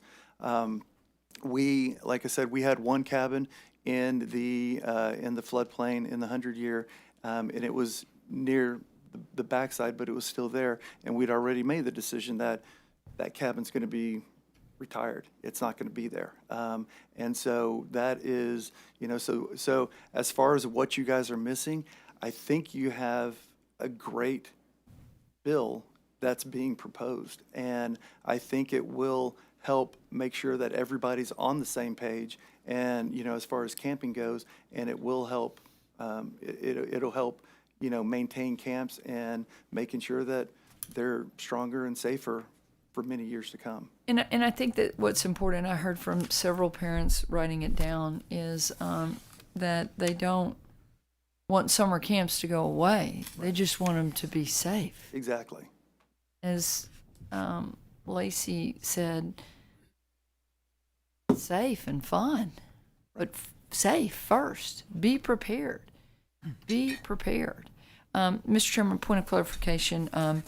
On the answer, the question I'd asked to the emergency management coordinator was how many of the 19 camps had plans with him, and I think it was 6 that only had plans with him. It was 6 out of 19. Yes, and so I think, I'm not sure how many, if they should have all had plans, but I think that SB1 makes that correction, because I do believe that the local emergency management coordinator, of which Chief Kidd were efforts we learn after every disaster. We're going to do more training and get better on the local level and the response teams and how that works. But those plans do need to be with the local emergency management coordinator so that they can heed these warnings. And again, flash flood alley and how this can happen. Complacency is just the word that I keep hearing. I've written it down so many times from your testimony. So thank you, Mr. Chairman. Senator Shortner. Thank you, Mr. Chairman. Mr. Fineski, you mentioned several times, I think, that you did not get any warning regarding the flash flood. And we heard testimony that the flash flood warning is distributed, the National Weather Service, through the phone, and your phones were working. So can you tell us why it didn't come on your phone, or did it come on your phone? You had the notifications off for emergency? No. We have we've got a rule that you don't turn notifications off during camp. So we know all of the notifications are there. I have lightning apps, and my lightning apps were working fine, just letting me know that lightning strikes were within. We've got it set for 20 miles radius around us. So my lightning apps were going off, and I knew that and that's one of the reasons why we were awake, because it kept buzzing. It kept buzzing for lightning strikes within 20 miles. But no, I have no reason why that we did not receive any. The flash flood warning that went out at whatever 116 or 113. You did not receive that on your phone. I did no not. No other phone. Your wife's phone. My wife. I know for a fact. My wife and I. other- Neither one of us received that. The other, my other program staff and assistant directors and everyone, all of them said that they did not receive it either. And y'all are all on the same network, We're all on the same network. Which is what? Well, we're all on the same network on camp. My assistant director's there. AT&T, Verizon. We're Verizon. I'm not sure, but we all have different. I mean, there might be a T-Mobile and an AT&T. Not everybody's on Verizon. Yeah, that can certainly be explored as to what happened regarding notifications. I see Nim Kid shaking his head back there. I know you can kind of trace back what numbers actually receive the actual weather warnings, and so okay, thank you, Senator Menendez. Thank you, Mr. Chairman. A couple of things, Mr. Fineski. You mentioned that were a concern after you. Well, first and foremost, thank you for your decisive action, and as the chair has mentioned, and after you told everyone to evacuate to the high point in the camp, I think Maintenance Road, is that correct? That's correct. And so you get everybody to evacuate. You go back, and you know where the one where the water's in. You get them into the rafters. Then you go on to say that the whole time that this is happening, your wife's calling people, looking to see who could help and who can bring things. And At that point she was calling 911. 911. And so we started calling people to evacuate after we had everybody safe and accounted for, and we had sent first communications out to parents. And that was about what time? I think we sent our first communication out to parents at like 6:58. Okay, so that's 6:50, almost 7 in the morning. Right. So around 7 in the morning, you also testified that you were having trouble trying to get people to come bring you anything, food, water, any way to get to you. And obviously with the low water crossings, very difficult to do that, correct? Correct. So it wasn't until later that evening, that I guess it was, you mentioned the Kerrville superintendent, you were able to get in touch with them, and they prepared the buses. And as soon as the water had receded enough, they were able to come in and evacuate all of the campers and the counselors and everyone. Yes. Approximately how many people do you think they evacuated? We evacuated about 400 people 400 that day. people. So I guess It is. that benefit for all of the children and all your counselors, that came directly as a coordination with the school district. That's correct. And so I was just thinking that I'm not sure if we're missing an opportunity, because every one of these camps has a school district in it, near it, and they all have school buses. And then maybe we should do some coordination, and we thank them for what they've done on that. And so thank you for your testimony today and your quick action. Thank you. Thank you, Mr. Senator Chairman. Hinojosa. Thank you, Mr. Chairman. Thank you all for your testimony. Mr. Book, excuse me. You testified that these camps have an emergency plan requirement, correct? Yes, sir. Okay, and who's in charge of looking through that evacuation plan is not enough that you just say we have an evacuation plan, but what's in that plan? I mean, I feel like I should ask this question on behalf of the families of Heaven 27 as a father of littles that same age range. Is stay in your cabin an acceptable evacuation, plan? I mean, the order that was given to Chloe Childress that she followed, potentially, paid for it with her own life. All these beautiful girls that she potentially could have saved. Is that an acceptable plan for an evacuation requirement? With the current rules, each camp is responsible for developing their own plan.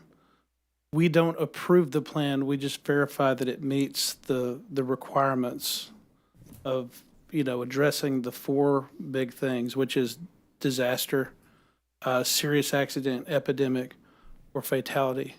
And then they must post their plan in every building. And that's what our inspectors verify.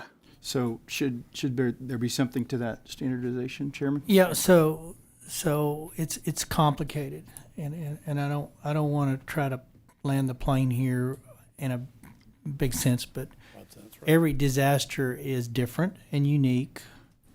Every campsite is different and unique. Shelter to higher ground is truly, I believe, the best course of action when you have these. That said, you may find yourself, because of where the river is at, that it's more dangerous opening the door or not. That depends on the stage. Hopefully, at flash flood or flood warning level, which is stage 2, the weather guys tell me on average if there's going to be an emergency flash flood at the end of that day, it's usually 3 hours out. So you've got 3 hours of window to get it the heck out to higher ground potentially. So the generic, and in this case, it proved to be fatal. But there was things that had we had SB1 in place prior to, those girls wouldn't have been there. So on a judgment basis, I'm not going to try to second guess or, those girls, the counselors, they were following what they were thought to be, but that water raised so quickly that somewhere between probably 30 minutes, it went from ankle to rafter level. So if you had a movement to get out, you probably would have had the same impact. So it's a timing, it's decisive, quick action, it's objective standards. So what I hope we have done with SB1 is established an objective standard that nobody has to question.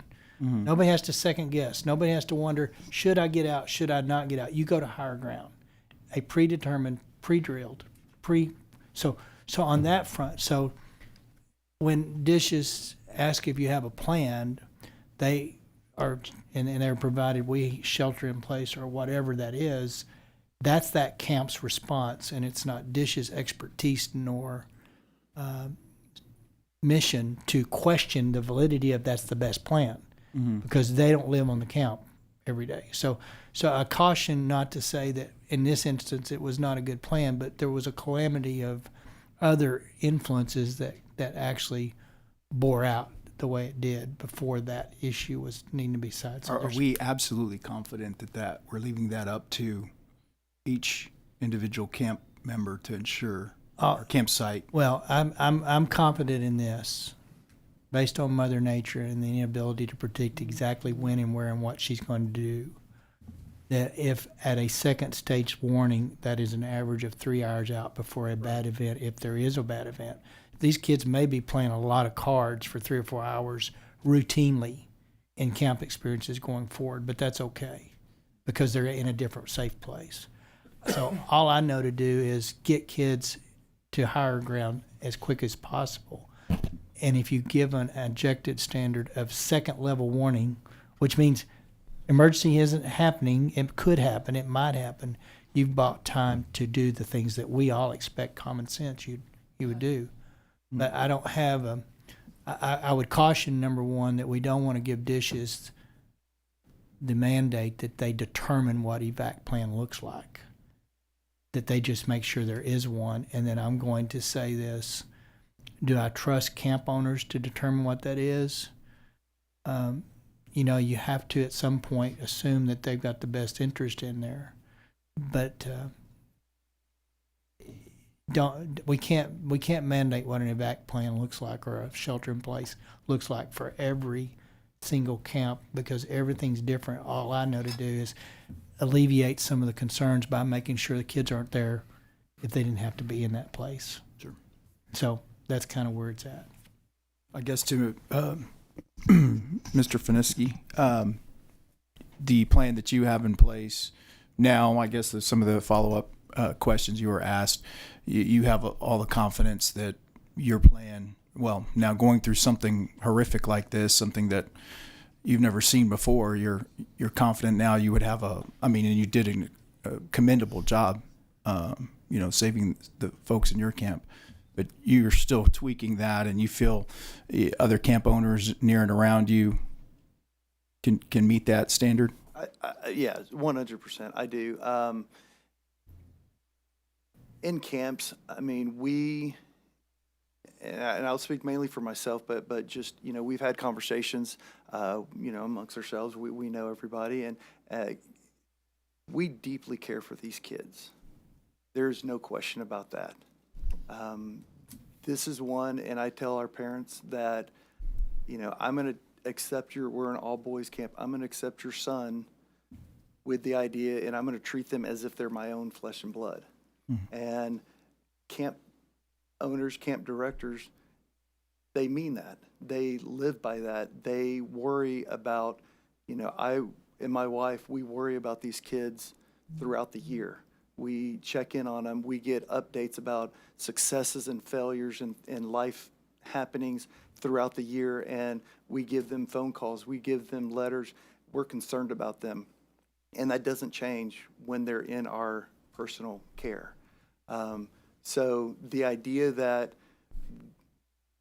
yes, with the guidance of SB 1, I have the utmost confidence that camp directors will step up and will make those right decisions.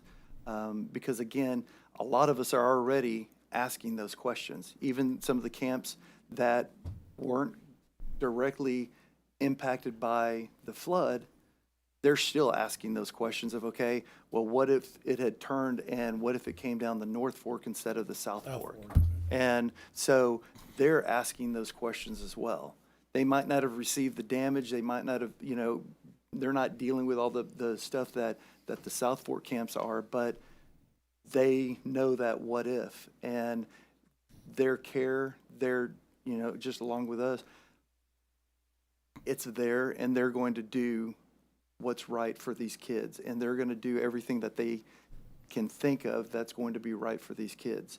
And now, again, with the guidance that's being laid out, it's giving just that much more of saying, just like Senator Perry said, get them to high ground, and using that just as a base, that gives a good foundation to make sure that that the rest of the plan falls into place, and making sure that these kids are safe.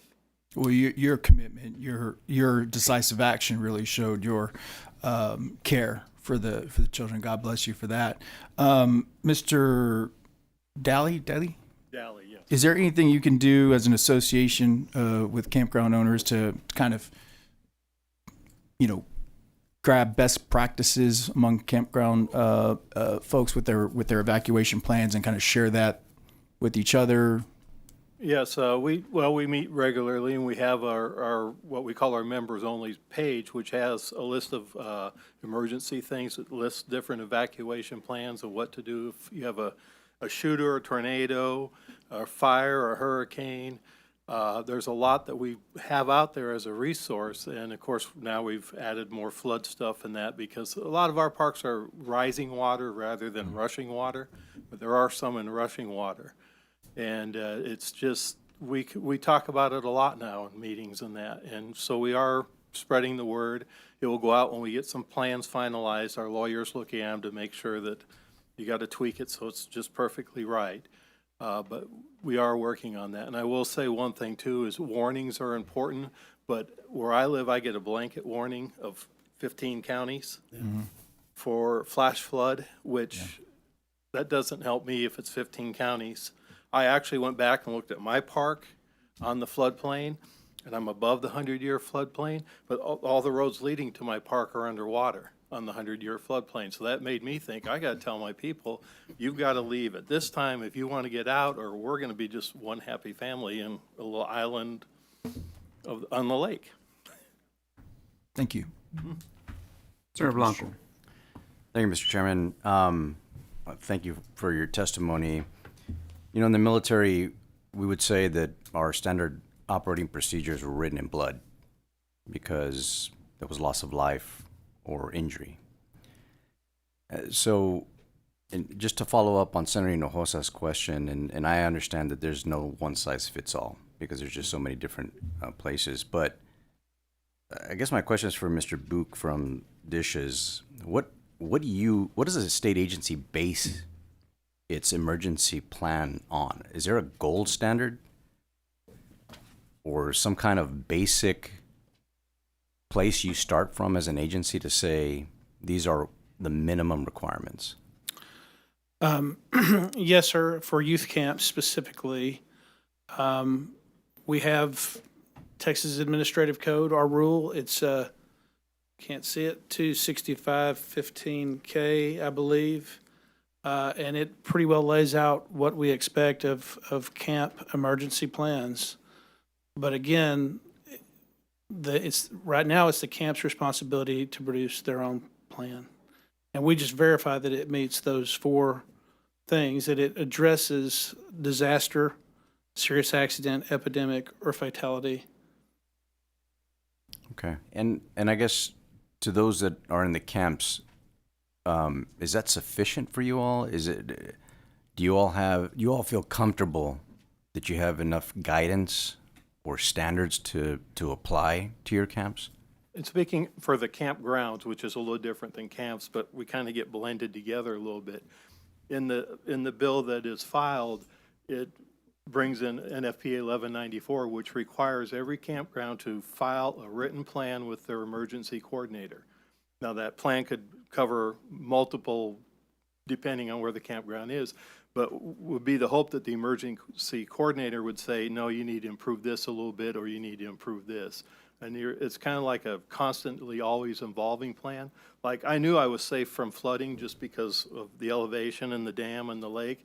I didn't really think about the roads flooding until I looked at it, and then I was like, oh, wow, there's no way out once the roads flood.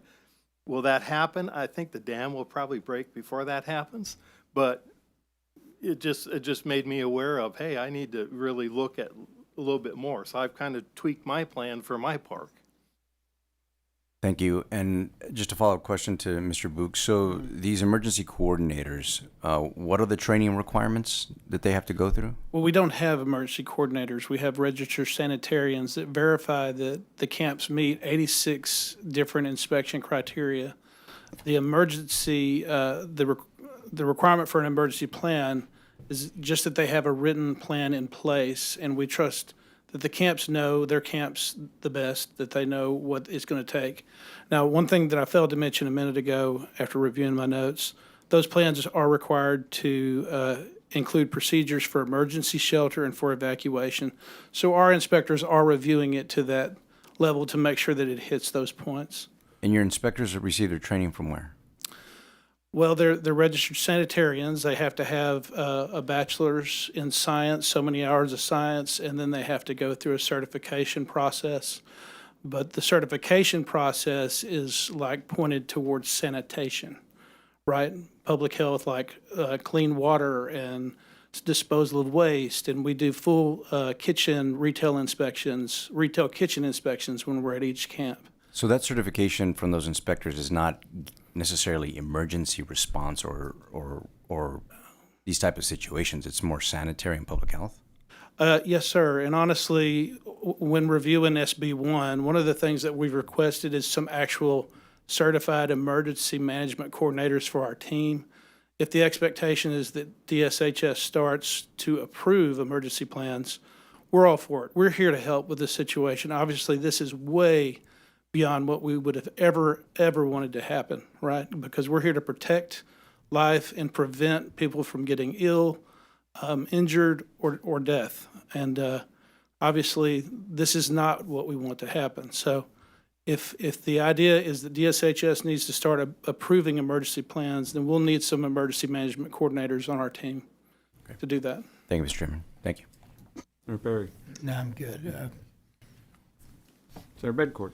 I want to thank you, Mr. Chairman. You brought up a very good point. About you made the right choices. First off, you kept the phone on, okay, and then you tell your people not to disable the alerts because 29.5% of Texans know how to disable these alerts. That's 6 times more than what happens in Vermont, for example.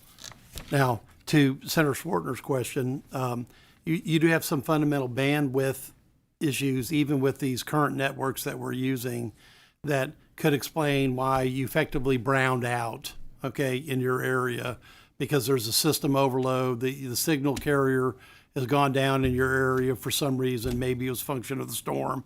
That's why it's so important to have redundancy on top of those networks. That's why we're thinking Starlink or some other, some other possible parallel path communication so you would get that alert. And we're trying to put the same technology into the flood warning system as well, because you can't just rely on just this network anymore. That's, the old school sirens are designed to get people's attention if all else fails, and try to get them out of the way. Mr. Chairman, if we could, I know we have Nim in the back, and we're going to call him up. Okay, fine. Thank you. So that's. Are you done? All right, done. So, Mr. Robertson, you have a statement you wish to? Yes, sir, if I may. Yes, please proceed. Chairman Perry, members, my name is John Robertson. I'm here today on behalf of Camp Longhorn.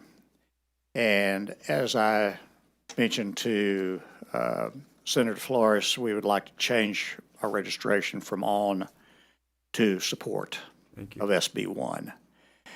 First, let me say that our hearts are broken and hard to do this after this morning by the tragic losses suffered during the July 4th floods, particularly the families that lost their children. There are no words that can ease the pain, but it's in their honor that we commit ourselves to working together to ensure every child who attends camp in Texas is safe. Camp Longhorn was founded by Texan Pat Robertson in 1939 on the shores of Inks Lake. Today it serves more than 5,000 campers each summer. We appreciate Senator Perry addressing the differences between camps that sit on lakes and those that are located on rivers. Camps across Texas are as diverse as our geography. A measure may be appropriate for the Guadalupe River does not necessarily translate effectively to a body of water such as Inks Lake.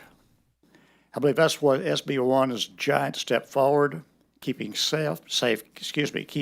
safe, and we're committed to work together to craft policies that both honor the memory of those lost and ensure the safety of every child who attends camp in Texas. Thank you for your time and your consideration, and happy to answer any questions you may have. Senator Schwartner. Thank you, Mr. Chairman. Mr. Robertson, I know your area fairly well.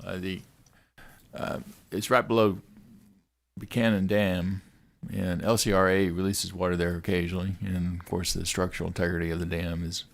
But can you kind of illustrate about how much communication you have with LCRA and when they release water? I know they alert downstream, but also what is your involvement there? How close are you? Do you monitor?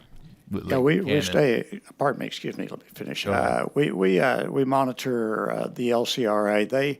They alert us in several different ways. They use text. They use emails. They do phone calls, and we have all of our senior staff members at camp, plus our office staff, monitor those and are aware should one phone be out of service, then there's backup so that the others receive that.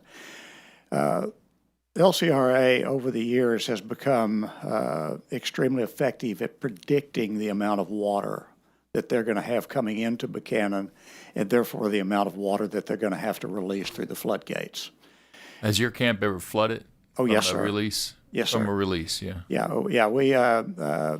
We've experienced this many times over the years. It's pretty much, it's flat. I hate to say a part of camp, but we know almost to the inch how much water, how much rise there'll be on Inks Lake as each gate on Buchanan is opened. And then they alert us not only that they're going to have gate operations, but then they'll alert us as they open additional floodgates, and they alert us as they're going to begin to close those floodgates. So we can react with our plan based on that information from the LCRA. All right. Thanks for the information. Yes, sir. Senator Colkhorst. Thank you, Mr. Robertson. My family is a Camp Longhorn family. Yes, ma'am. The Cook family and Winkleman family. All Yes, those ma'am. years. I'm the only Winkleman sibling that didn't go to camp. I wasn't going to leave home. I'm just a country girl from Brenham, and I never wanted to leave. There's nothing wrong with that, ma'am. I know, but I'm given a hard time by my siblings for sure. I want to ask you what you did the weekend of July 4th and 5th. We actually had a pretty good rain event at the same time that all this was occurring around the state. It had very little effect on Inks Lake, just a few inches or so, a fair amount of debris that came from little areas around the lake. The biggest effect we had was that was our Visitors' Day, that weekend of July 4th. So we had to do a drive-through Visitors' Day as everything was so soggy that we couldn't park cars. Other than that, camp went along as it would normally do so. When Buchanan did finally open, they did. What were your what are your procedures? Okay, thank you. But by the time the water reached the height of Buchanan Dam, it was, I believe, the 7th. As soon as we received notice from the LCRA that they were going to begin gate operations with one gate and subsequently up to 4, we have several cabins that are low-lying, fairly close to the water. We moved all of the campers from those cabins. We moved them up into permanent structures up on high ground, and that gave us time for them to pack overnight bags and move up to that area. Other than that, we restricted, of course, all lake activities because of the high water. And other than that, we proceeded pretty much camp as normal. Pat was whom to you? Your dad? Tex and Pat, my mom and dad. Yeah. That's right, Tex. So y'all have had this camp for how long? The first year was 1939. I personally have been involved as a camper and a counselor for 75 plus years. A couple of years overseas with the Marine Corps, but other than that, I was there the whole time. So, Mr. Robertson, you were here for this morning's testimony. And, yes, ma'am. As a family camp operator since 1939, what have you learned from what happened at Mystic, which is one of y'all's sister camps across the way, but a girls' camp that, you've known forever? First off, I repeat my earlier statement that words can't express what it feels like. Being a dad and a granddad, I can't imagine, but I certainly understand. Every time an event, whether it's serious as this one or minor, which occur at camps over the years, we look at everything we do in the light of that event and say, what can we do better? What if that were to happen here? What what might we think about before that happens at Camp Longhorn? So this doesn't happen just while camp's going on or when they open the gates on Buchanan. It happens, as Scott said, it happens year round. We think we love and we live camp day in, day out, all of our lives. So our heightened standards here and the tragedy of the July 4th floods, do you think as a camp, the 1,000 plus with the 350 plus that you oversee, do you think everyone understands the serious nature of complacency? It's the word used by the parents. And be prepared. I don't think anybody who has any understanding of what we heard this morning can doubt that the danger of complacency is more than we can live with. Well, Mr. Robertson, Tex and Pat and all of your family has been revered by my family. And as these parents said when they dropped them off, and you've had my great nieces and nephews there this summer, it is expected that they will be safe. I beg you to take that message to the other camp operators, because you are respected, because you have been in this business since 1939. Make them sit up in their seats and say, this is a minimum that you should do, SB1. I think Be better. The provisions that this committee, has put into SB1, all of those are things that we've thought about. However, to put them in a legislative format means not only do we think about them, but we got to do them. So, yes, for that, a couple of things. We have a little organization here in Texas called Camp Association of Mutual Progress. We get together once a year and we share war stories, and we have guest speakers. We would love to have involvement from anyone on this panel or anyone in the state. The health department always comes and visits with us at this get-together. We would love to have the involvement of anyone else that could help us understand better how to protect these kids while we have them in our care. Well, you have some fathers sitting right behind you that I think have incredible stories to tell. Understand. Senator Schwertner. Thank you. Mr. Robertson, how many campers do you have usually? Well, at the two camps that comprise the Inks Lake location, Inks Lake and C3, at any given time, roughly 750. Yeah, it's a huge camp, right? Did y'all, the night of the tragedy, July 4th, did you receive, were you out there? Were you out there? I was not there at that time. Did they receive National Weather Service alerts on their phone? We received just typical. We don't really get, we had flash flood warnings for Burnett County and Travis County. We're just across the lake in Llano County. Yeah. And yes, they were, we heard those alerts. On the phone? Yes. Right.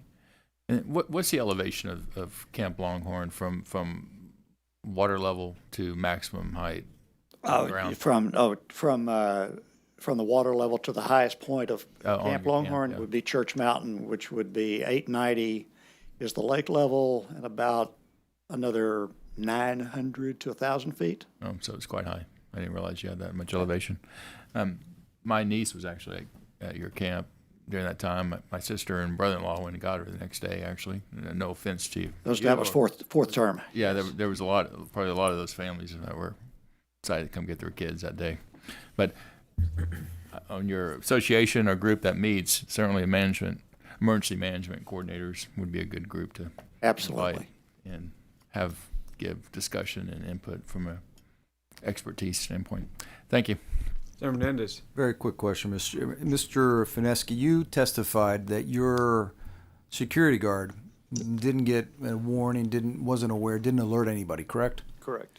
Your security guard overnight, are they stationed indoors or outdoors? They're stationed outdoors. Outdoors. So they roam the grounds. Most of the time, they are concerned with outsiders coming in. Sure. And that's what they're roaming the gates and things like that. And so that's why, when there are, any warnings or anything like that we discuss that with them at that point. So, real quick, so moving forward, when the sirens get installed, if your security guard hears, it doesn't matter if someone doesn't get something on their phone, because then the security guard can come knock on your door and awaken you and say the sirens are going off. And Exactly. And we've got communications through cell phones, and they have a walkie-talkie that I sleep with right next to my bed, and so they can communicate that way as well. Thank you, Mr. Chairman. Senator Perry. Two things real quick, and I think we're highlighting some common sense stuff, but I want to go on, and I noticed there's been a talk that sirens should be integrated with weather warning systems, et cetera. I would beg to differ. These are going to be so proprietary to a region and to a camp that it's incumbent upon the camp owners to probably could be integrated, but to what we've already heard, sometimes the electronics aren't working, or I get a 15 county flash flood warning which has no relevance to me. So at a minimum, an override, but it will be the camp operations that will sound the alarm, the PA, or whatever system. Secondly, is it uniform that every camp has security for all of the other disasters, bad people trying to get on? Is that something you took on yourself? Because that was a question that came up with multiple conversations I've had, my night watchman, and obviously what we're looking for there is people coming in to camp unauthorized access. Is that something that's universal, or is that something each camp decides on its own? As far as I know, there is no rule for a universal requirement, but there are a lot of camps that do that. Let me just ask it because this way. The geography of these are camps with young kids, girls a lot of times being on camps, and I understand security. I think y'all have a gated kind of we have entrance, a but gated to be truthful, it's not a fence that's hard to scale. Maybe right. not. I guess my point is cameras with some person there watching activity off of cameras is probably not a bad idea. I know that people don't like that, but in the world we live in, I think that's just another one level of problems that we need to at least try to address. So I didn't know if it was required or not. I know you said you had a watchman. It's not required. We do. Our security, they roam. They're not stationed in one location. We do have cameras at the gates, and so do you have cameras along the fence or cameras around the cabin areas? We do not have any cameras inside of the actual campgrounds because we don't have that. But we do have it along the perimeter, at the gates, at the fence line. I think in a meeting with you and folks that it was mentioned that cameras are pretty cheap and night cameras are really cheap. Yep. And for like $15 a month, you can have a monitored system. Exactly. So something that we may think about between now and Thursday for sure. Thank you. Thank you. Members, any more questions? Thank you all very much for your testimony. Thank you all for being here. Thank you. At this time, I'd like to... So she didn't actually do their PowerPoint. He kind of talked to us. We don't know. Mr. Buick, we didn't ask you to do your PowerPoint presentation. I think consensus is we're good. We're good. If you're good. Of course. All right. You actually, in these kind of formats, we kind of like to just go straight to the issue and not give it the fluff of just preparation for sake of preparation. But if you had something important in your PowerPoint you wanted to let us know, we're more than willing to have that. I appreciate that, Chairman Perry. I think we covered. Thank you, sir. Appreciate it. We thank you for that. Thank you all for being here. At this time, I'd like to call up as a resource witness Chief Nim Kidd.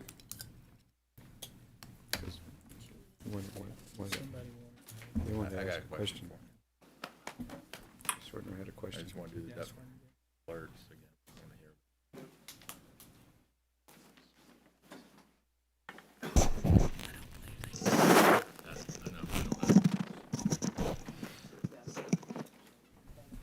Chief, how are you? Good, sir. Thank you. You know the drill, your name and who you represent? Yes, sir. Nim Kidd, Chief of the Texas Division of Emergency Management.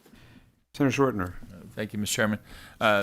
Chief Kidd, tell us again about National Weather Service alerts and how many phones don't get alerts percentage-wise, and do we have any data relative to, did they get them in the Hill Country the night of July 3rd/4th?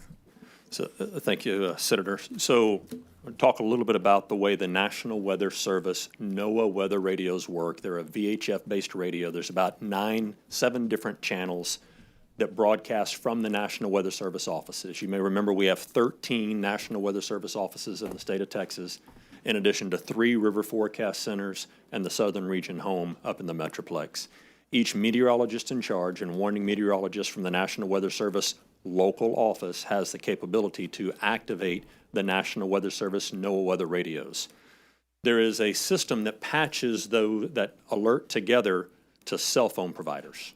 And I think that's where we may have lost or have some confusion about if I can turn the alert off on my phone. Right. To your point earlier, valid point, different carriers, different cell strength, tower strength in different locations. So if you're on one carrier and I'm on another, that alert could go out, it could be broadcast. Your phone could get it, my phone could not. And so my hope is that we look at the actual NOAA weather radios.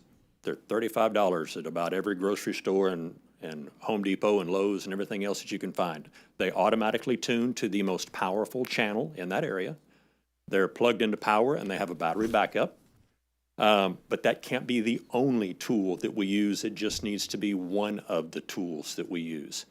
I personally have very little faith in the phone's ability to know when it is in service and out of service. Nothing on the phone is going to tell you or me that my phone is not capable of getting that alert right now. I think many of us have had times when the cell works and the text doesn't, or the text works and the cellular side doesn't. So my hope is that the 2 points of contact is a good thing at a minimum of 2. I don't think it'll be a one-size-fits-all approach for every camp across the state because some will have fiber, some will have access to VHF radio, some will be so far down in canyons that VHF radio won't work, and we will need to get to the point where a responsible adult is inspecting those and verifying 2 points of contact. That system that you just mentioned has a backup, battery backup, and tunes automatically. What is that called again? The NOAA weather radios. Yeah. Is that in the bill as far as mandating that each camp have one? Okay, thank you. That's all questions I have for you. Thank you, sir. Sarah Bedcourt. Then 2 questions just to follow up on that. The bill pattern does have a NOAA weather radio in it. When we look at, because of all the things you said, the real problem is you're not sure if you're in service or not. And if you're, and that at that point in time, and that happens regularly, and you could have different providers that it could be trying to serve the same area, one's in, one's out, true? Yes, sir. Right, and you've read the same IPAW study that we have about Texans. They're quite capable, 29.5% of them are capable of turning those alerts off. And that's probably due to the geography of the state, because just as one of the camp owners said, he's getting 15 county emergencies, and these are much more localized problems, true? Yes, sir. Now, we mentioned earlier, I think it was Dishes was looking for additional people because they need some emergency management coordinators. Now, do you all have any operability of working department to department? We would be honored to support the department, sir. Okay. And just one other point. I think when we look at this integrated gauge flood warning system, to have any effect, I think we're going to probably, and I'm going to use the Upper Guadalupe River Authority as an example, where if we had a gauge that was upstream 7 miles up and it saw that meteoric rise that Senator Perry was talking about earlier, I'm going from memory, 26 feet in 45 minutes, we would have to probably signal that alarm automatically to have enough of those 24 minutes to be usable by the human beings down the road. Am I missing something? No, Senator, I don't think you're missing something. I think we should never trust a completely automated system. There always has to be a responsible adult paying attention. Right, and there has to be an override on it, but Yes, sir. I think that we'd have to go with an automatic system if we were using that gauge 24 miles up. And if we have a false positive, I'd rather have a false positive than not, because we can should be able to turn that off either automatically or if we had to, disable it. Because if we're looking at 24 minutes, by the time, and the county that we were in, there'd be no way there'd be an intervention with those authorities to be able to say, I've got a positive signal, should I, hit the siren? If we're looking at that type of meteoric rise, we have to automatically hit that siren.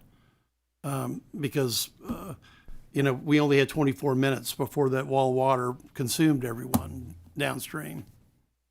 Yes, sir. Thank you. Any other questions for the chief? Any other Thank you. questions? Thank you, chief. For being here. I know you've been standing up, but I guess that was your choice. Yes, sir. All right. Out of honor and respect, and it's been mentioned many times, and Governor Abbott has been very, very clear, crystal clear with me. We are not stopping the search for seal. Thank you. Do that one more time. Say that again. Governor Abbott has been crystal clear with me. We are not stopping the search for Seal Stewart. That gives me confidence We are not. that we're going to do everything we can. Senator, we have used every human and animal technology that we are aware of and researching more every day. Okay. I know if it can happen, it will happen with Yes, sir. people like you doing it. Yes, sir. Thank you. Thank you very much for that, chief. With that, members, that concludes our invited testimony. And public testimony is now open for Senate Bill 1. As your name is called, please come forward. So the chair. So your testimony will be 2 minutes. And when you come up, say your name, who you represent, your position on the bill. The chair calls Candace Watkins, Steve Baskin, Paul Biles, and Ed Walker. Candace Watkins, Steve Baskin, Paul Biles, and Ed Walker.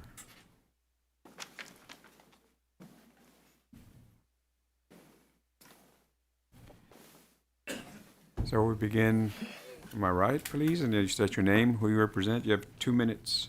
Yes, sir. Thank you First for of all, being here. thank you all. Chairman Perry and committee, thank you for all the work you've done on this and also the hours of empathy and commitment you've shown on all this. My name is Steve Baskin. I'm owner emeritus at Camp Champions. I'm also the current chair of the American Camp Association. And we're here, I wanted to say, we have full-throated support for SB 1. And I just know that when my wife and I became camp professionals, we realized not only we have a chance to impact kids, but we had a brutal burden to look after them. It's one that I wear, but my wife wears so much that there are times she wonders why we do this. I want to thank all the people who testified. They have refocused and remotivated my desire to do everything. You don't know you're complacent, right? Almost by definition. I would like to think we're not. I've been called hard, but we're going to do everything we can. And also, I want to commit at the national level. I want the American Camp Association is going to learn from this and bring lessons that beyond the state of Texas to camps around the nation. Thank you. So, Mr. Baskin, for the record, you're shown as on. You're saying you want to change that to 4? 100% for. Thank you. So noted. Please proceed. Good afternoon, Chairman Perry. Put the and mic, members- could you put the mic towards you? There you go. Good afternoon, Chairman Perry and members of the committee. Thank you for the chance to speak. My name is James Ginther. I worked 41 years for the Lower Colorado River Authority, including 35 managing lakes and dams in the Highland Lakes. In my years with the LCRA, we always understood that safety is the top priority. It was something instilled in us from the old management when I first started, and in my later years, it was something we instilled in the employees that were taking our place. As such, I support Senate Bill 1. I may have put on in my registration, not quite knowing how all this works, but I certainly support Senate Bill 1. After hearing this testimony, I want to thank these parents for their strength, bravery, and commitment. The amended bill effectively addresses the difference between rivers and lakes. It also provides powerful practices that will help protect children.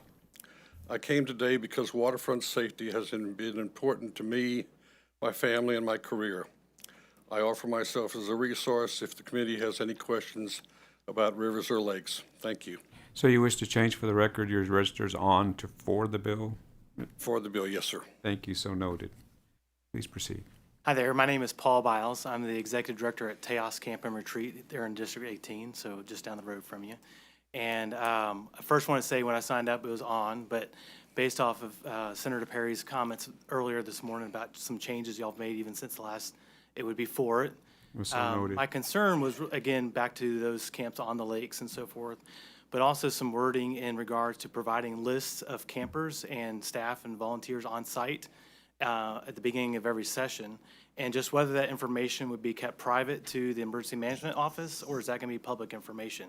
And as you know, that people don't like sharing where they are and so forth, and so if we have a camper and a need of a separated family or some situations like that, or foster kids and so forth, that would be a dangerous situation that you'd be putting them in, saying that they're at our camp right now.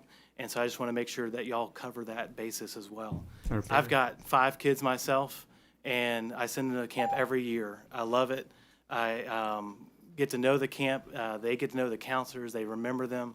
But camp is important for kids. They need to get out into nature. They need to see God's creation, and we need to make sure they're safe.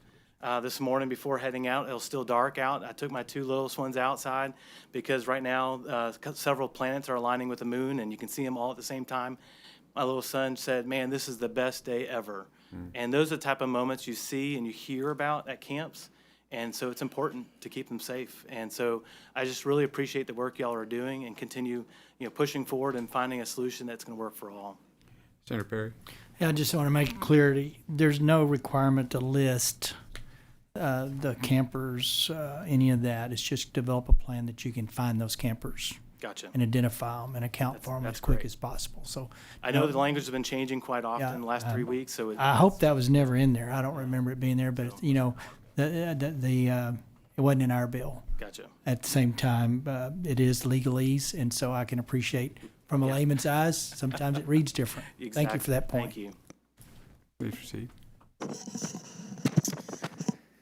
Good morning, afternoon. My name is Dr. Ed Walker. I'm the Executive Director of Mount Lebanon Baptist Encampment in Cedar Hill, Texas, and also President of the Christian Camp and Conference Association for Texas section. And my wife and I have owned a camp. I was saved at camp when I was a kid, grew up at camp, and so this is also taught camp management at Dallas Baptist University. So I've networked with camps across our state and the country and around the world even. So believe in the power of camp, and I'm really grateful for what I've heard among Senator Perry and others on the committee. I was too concerned about some just small aspects of the bill. I initially also put on, and not realizing exactly what that meant, but it can certainly be in favor of Senate Bill 1. Again, another thing I enjoyed hearing is that our concerns I have sometimes with legislation with the best intent, it can really do damage. Some of that because of inspectors who may not understand camp, or who may mostly be in food service and are then expected to understand what camps operate. And I want to make sure the bill would focus on that. Also, there have been waivers in the past. For example, about 20 years ago, the legislature passed child protection training that we go through to make sure children are safe when they come to camps. And every adult volunteer from churches goes through that. They pass tests. They give us that information. And yet the next year after that was implemented, colleges were exempt from that. And so you can send your 10-year-old to a college campus. They can stay in a dorm room. Those food service personnel are not child protection trained, and those waivers were granted, but through lobbying, I guess, or phone numbers that were, or donations. But colleges are able to do camps. We're not worried about them on floods, but we are in a lot of cases on other things. So those were my concerns when a bill like this, really with very short notice. We're the largest church camp, so we'll have 12,000 campers, 1,200 a week. Thank you. And so appreciate what y'all are doing. Thank you for your testimony, Senator Perry. Thank you for highlighting that other area that's outside the scope of SB1. But, I understand waivers and needs, and sometimes there's a practical application, but when the application is we just don't want to. And so maybe we'll revisit that in the next session. Thank you. Thank you for bringing it to our attention. Senator Kokhorst. Yeah, that was SB 253 in 2003. Mm-hmm. Right. We'll make that. Members, any other questions? Thank you all for being here. Thank you for your testimony.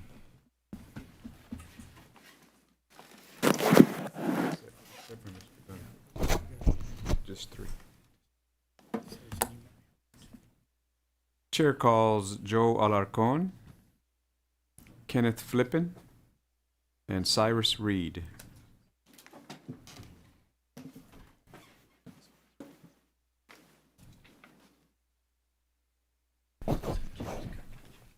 Changed to 4.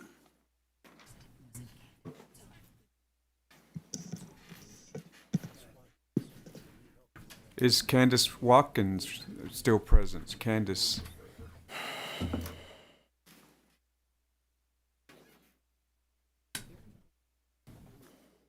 We'll begin on my right.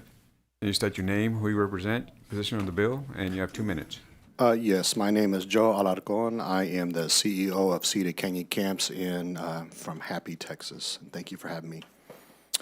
Real quick, I am here to voice a strong support of Senate Bill 1, the Camp Reform Bill, to urge you to strengthen it with one critical missing element: emergency notification and communication. You asked a really great question earlier as to what are we missing. At the end of the day, it's really, really simple. It's going to be clear direction, notification, and implementation. Those are the 3 things that have been missing, and we're working towards that. My biggest concern is that when it comes to notification, at the end of the day, where I am at, I too, like many, am not getting proper communication and good information in order for me to make a good decision. The nearest weather station is miles away, and whenever those warnings do go off, they are inaccurate. Since the Mystic Camp incident, and my heart grieves for those families, because I know what it's like to have a camp failure. My son was a victim at Kanakuk, and as a result, I have lost a son as well. So I know what it's like to have a camp failure. And so this testimony is personal to me, and my ultimate goal is to keep campers safe. But we have to, in this bill, we have to be putting measures in here that focus on tie in, and also put some mandates that require the emergency management system, whatever it looks like, to make sure that we get good communication. I'm begging for help. As a result, I'm working with an organization called The Range to be looking for different and innovative ways to using technology, and I would love to leave you with some documentation that talks about some of these initiatives that put out weather sensors out there that are trying to integrate communication in rural areas like most camps are. So we need help, and that is why I'm here. Thank you. Thank you.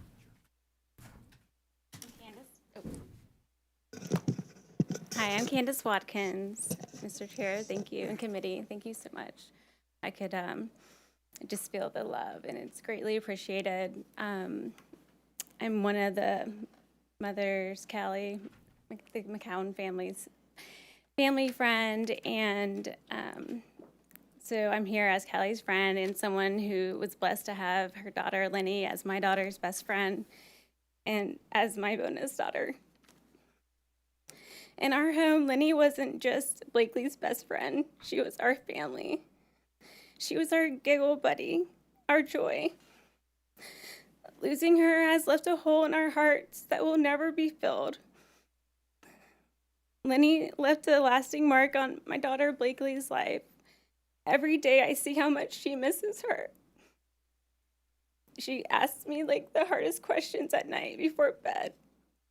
And then, yes, actually this morning, she mentioned that yesterday, her first day of school, At lunchtime, she waited by the door for Lenny to come out to give her a hug, and she wasn't there.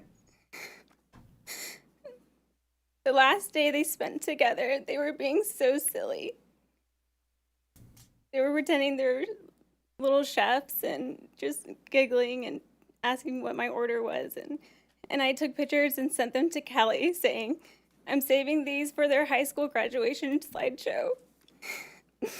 I never imagined they wouldn't make it to high school together.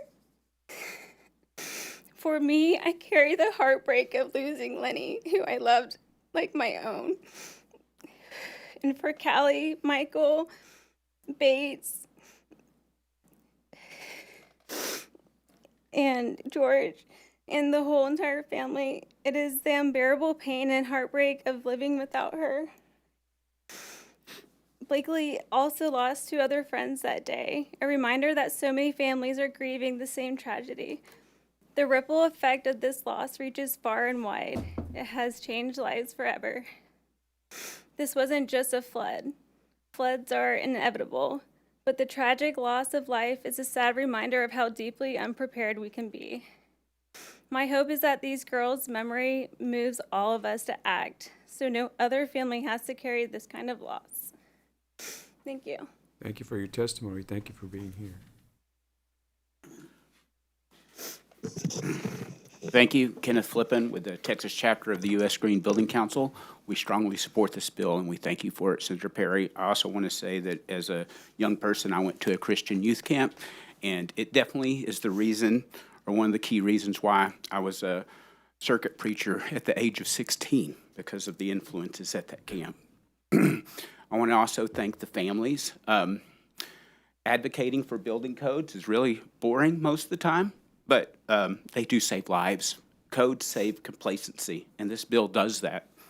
The key provisions that we support is the prohibition on buildings in the floodplains at youth camps. That's so important.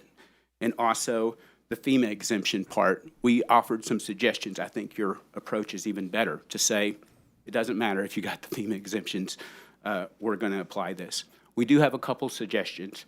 One thing is that specific language says that they may not. We think it should say shall, just because may leaves a little bit more as far as prohibiting the license. The other thing that I want to say, and I shared this with you all, is that there's 600 to 700 camps that aren't for children. And we want to point out that the things that Cyrus and I are going to suggest is that in those camps, there should be a prohibition in building in the floodways. And if you're building in the floodplains, you should have to build according to code, which is 1 foot above the flood line, okay? And the floodplain, the reason I want to explain this is the difference between, as you can see, this is the channel. Outside of that is the floodway, and then further on is what is called the floodplain or the floodway fringe. And if we build in the floodway, you're basically building in the place where the flood is definitely going to come. And we shouldn't have buildings in there at all, even if they're not youth camps. And for those reasons, we wanted to do that. Encourage y'all to support those. If y'all have any questions, but thank y'all for this bill. Thank you for your testimony. Yes, sir. Thank you. For the record, Cyrus Reed here on behalf of the Lone Star Chapter of the Sierra Club, very much in support of SB1, and it sounds like the committee substitute. First, a little personal privilege. I want to thank the families for coming. As the father of 3 children, many of who are involved in, all were involved in Boy Scouts, Girl Scouts, went to lots of camps. You did lobby. You came here, you had the governor put this on the special call for the second session, and you have a much better bill because of what you told these folks in front of you. So I thank you, but I also thank them, and my heart goes out to them. And I hope that God gives them peace. Sierra Club, as you know, is an organization that wants to get people outside, so camps are important to us. We support the bill. In the written testimony, I don't have a lot of time. There are some suggestions along those lines on floodways and floodplains. There may be, and it sounds like your committee sub is dealing a little bit with this, but there may be areas where it's okay to build in the floodplain if you put in some protections on the type of construction you do. And there are modern codes. The American Society of Civil Engineering has both a 2414 and now a 2424 suggestions for how to build in floodplains, looking at minimum finished first floor elevation of all new developments, looking at allowances, looking at some of the flood protection aspects and flood resistance materials are all things that we could consider. If it's not perhaps in this bill, it could be something we'll look at the future, really not only for campgrounds and camps, but really for all buildings. We as a state, and I've mentioned this before, at least in the counties, we have a minimum codes that's based on 2006. Obviously, many counties have now gone beyond that, but establishing some minimum standards, maybe having Water Development Board look at guidelines for within the floodplains are things we should look at in the future. And there's some more issues in my testimony, but I'm happy to work with this committee, and I appreciate this. Thank you for your testimony. Members, any questions? Thank you all for being here. Thank you. Thank you very much. I see no one else registered for public testimony. Is there anyone wishing to testify on, for, or against Senate Bill 1 or its committee substitute? Hearing none, public testimony is closed. Members, it's time to vote. If you all are ready, Senator Perry moves adoption of the committee substitute for Senate Bill 1. Is there objection? Hearing none, the committee substitute is adopted. Senator Perry moves that committee substitute for Senate Bill 1 do not pass, but that Senate Bill 1 do not pass, but that the committee substitute adopted in lieu thereof do pass and be printed. The clerk will call the roll. Perry. Aye. Flores. Aye. Betancourt. Aye. Blanco. Campbell. Hinojosa. Aye. Colkhorst. Aye. Menendez. Aye. Schwartner. Aye. 8 ayes. Motion passes. 8 ayes, 0 nays. Committee substitute Senate Bill 1 pass. Will be favorably referred to the full Senate. Mr. Chairman, thank you for leading the charge here on the administration of the bill today. It'll be on the floor tomorrow. You're going to be first up, but we're not starting till 7 for things outside our control.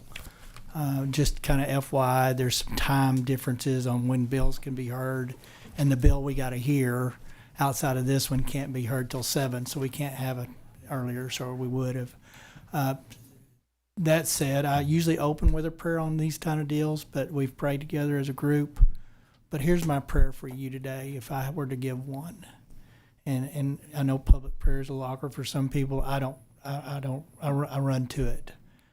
But I pray for reconciliation of your hearts and the anger that's human nature. There's just, there's such an anger, but the guilt that comes with, I coulda, shoulda, woulda. This is what we live with on this side of a perfection. And I also know that your daughters are in a place that we can only begin to imagine how great it is. And they have done so much by where they're sitting today, and I've heard it 100 times through your testimony. We've all grown for that witness and that testimony that their energy through you has given us. But a reconciliation is due, and it'll come in different ways sooner than later for most folks.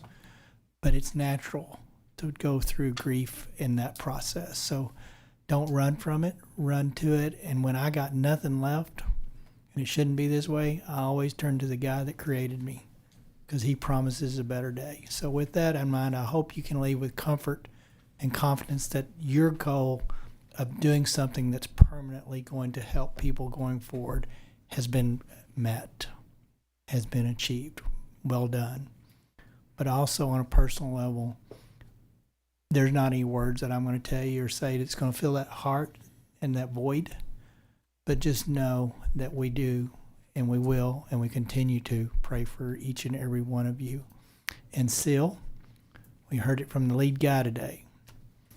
We're not going to stop until we just can't. I mean, there's just absolutely nothing between us and trying to find that child today. So thank you again for your courage, your consistency, your witness, and your testimony, because that has broadened mine beyond y'all's comprehension. So thank you for what you've done this last few weeks. Thank you for being here. With that, the Select Committee on Disaster Preparedness stands recessed, subject to the call of the chair.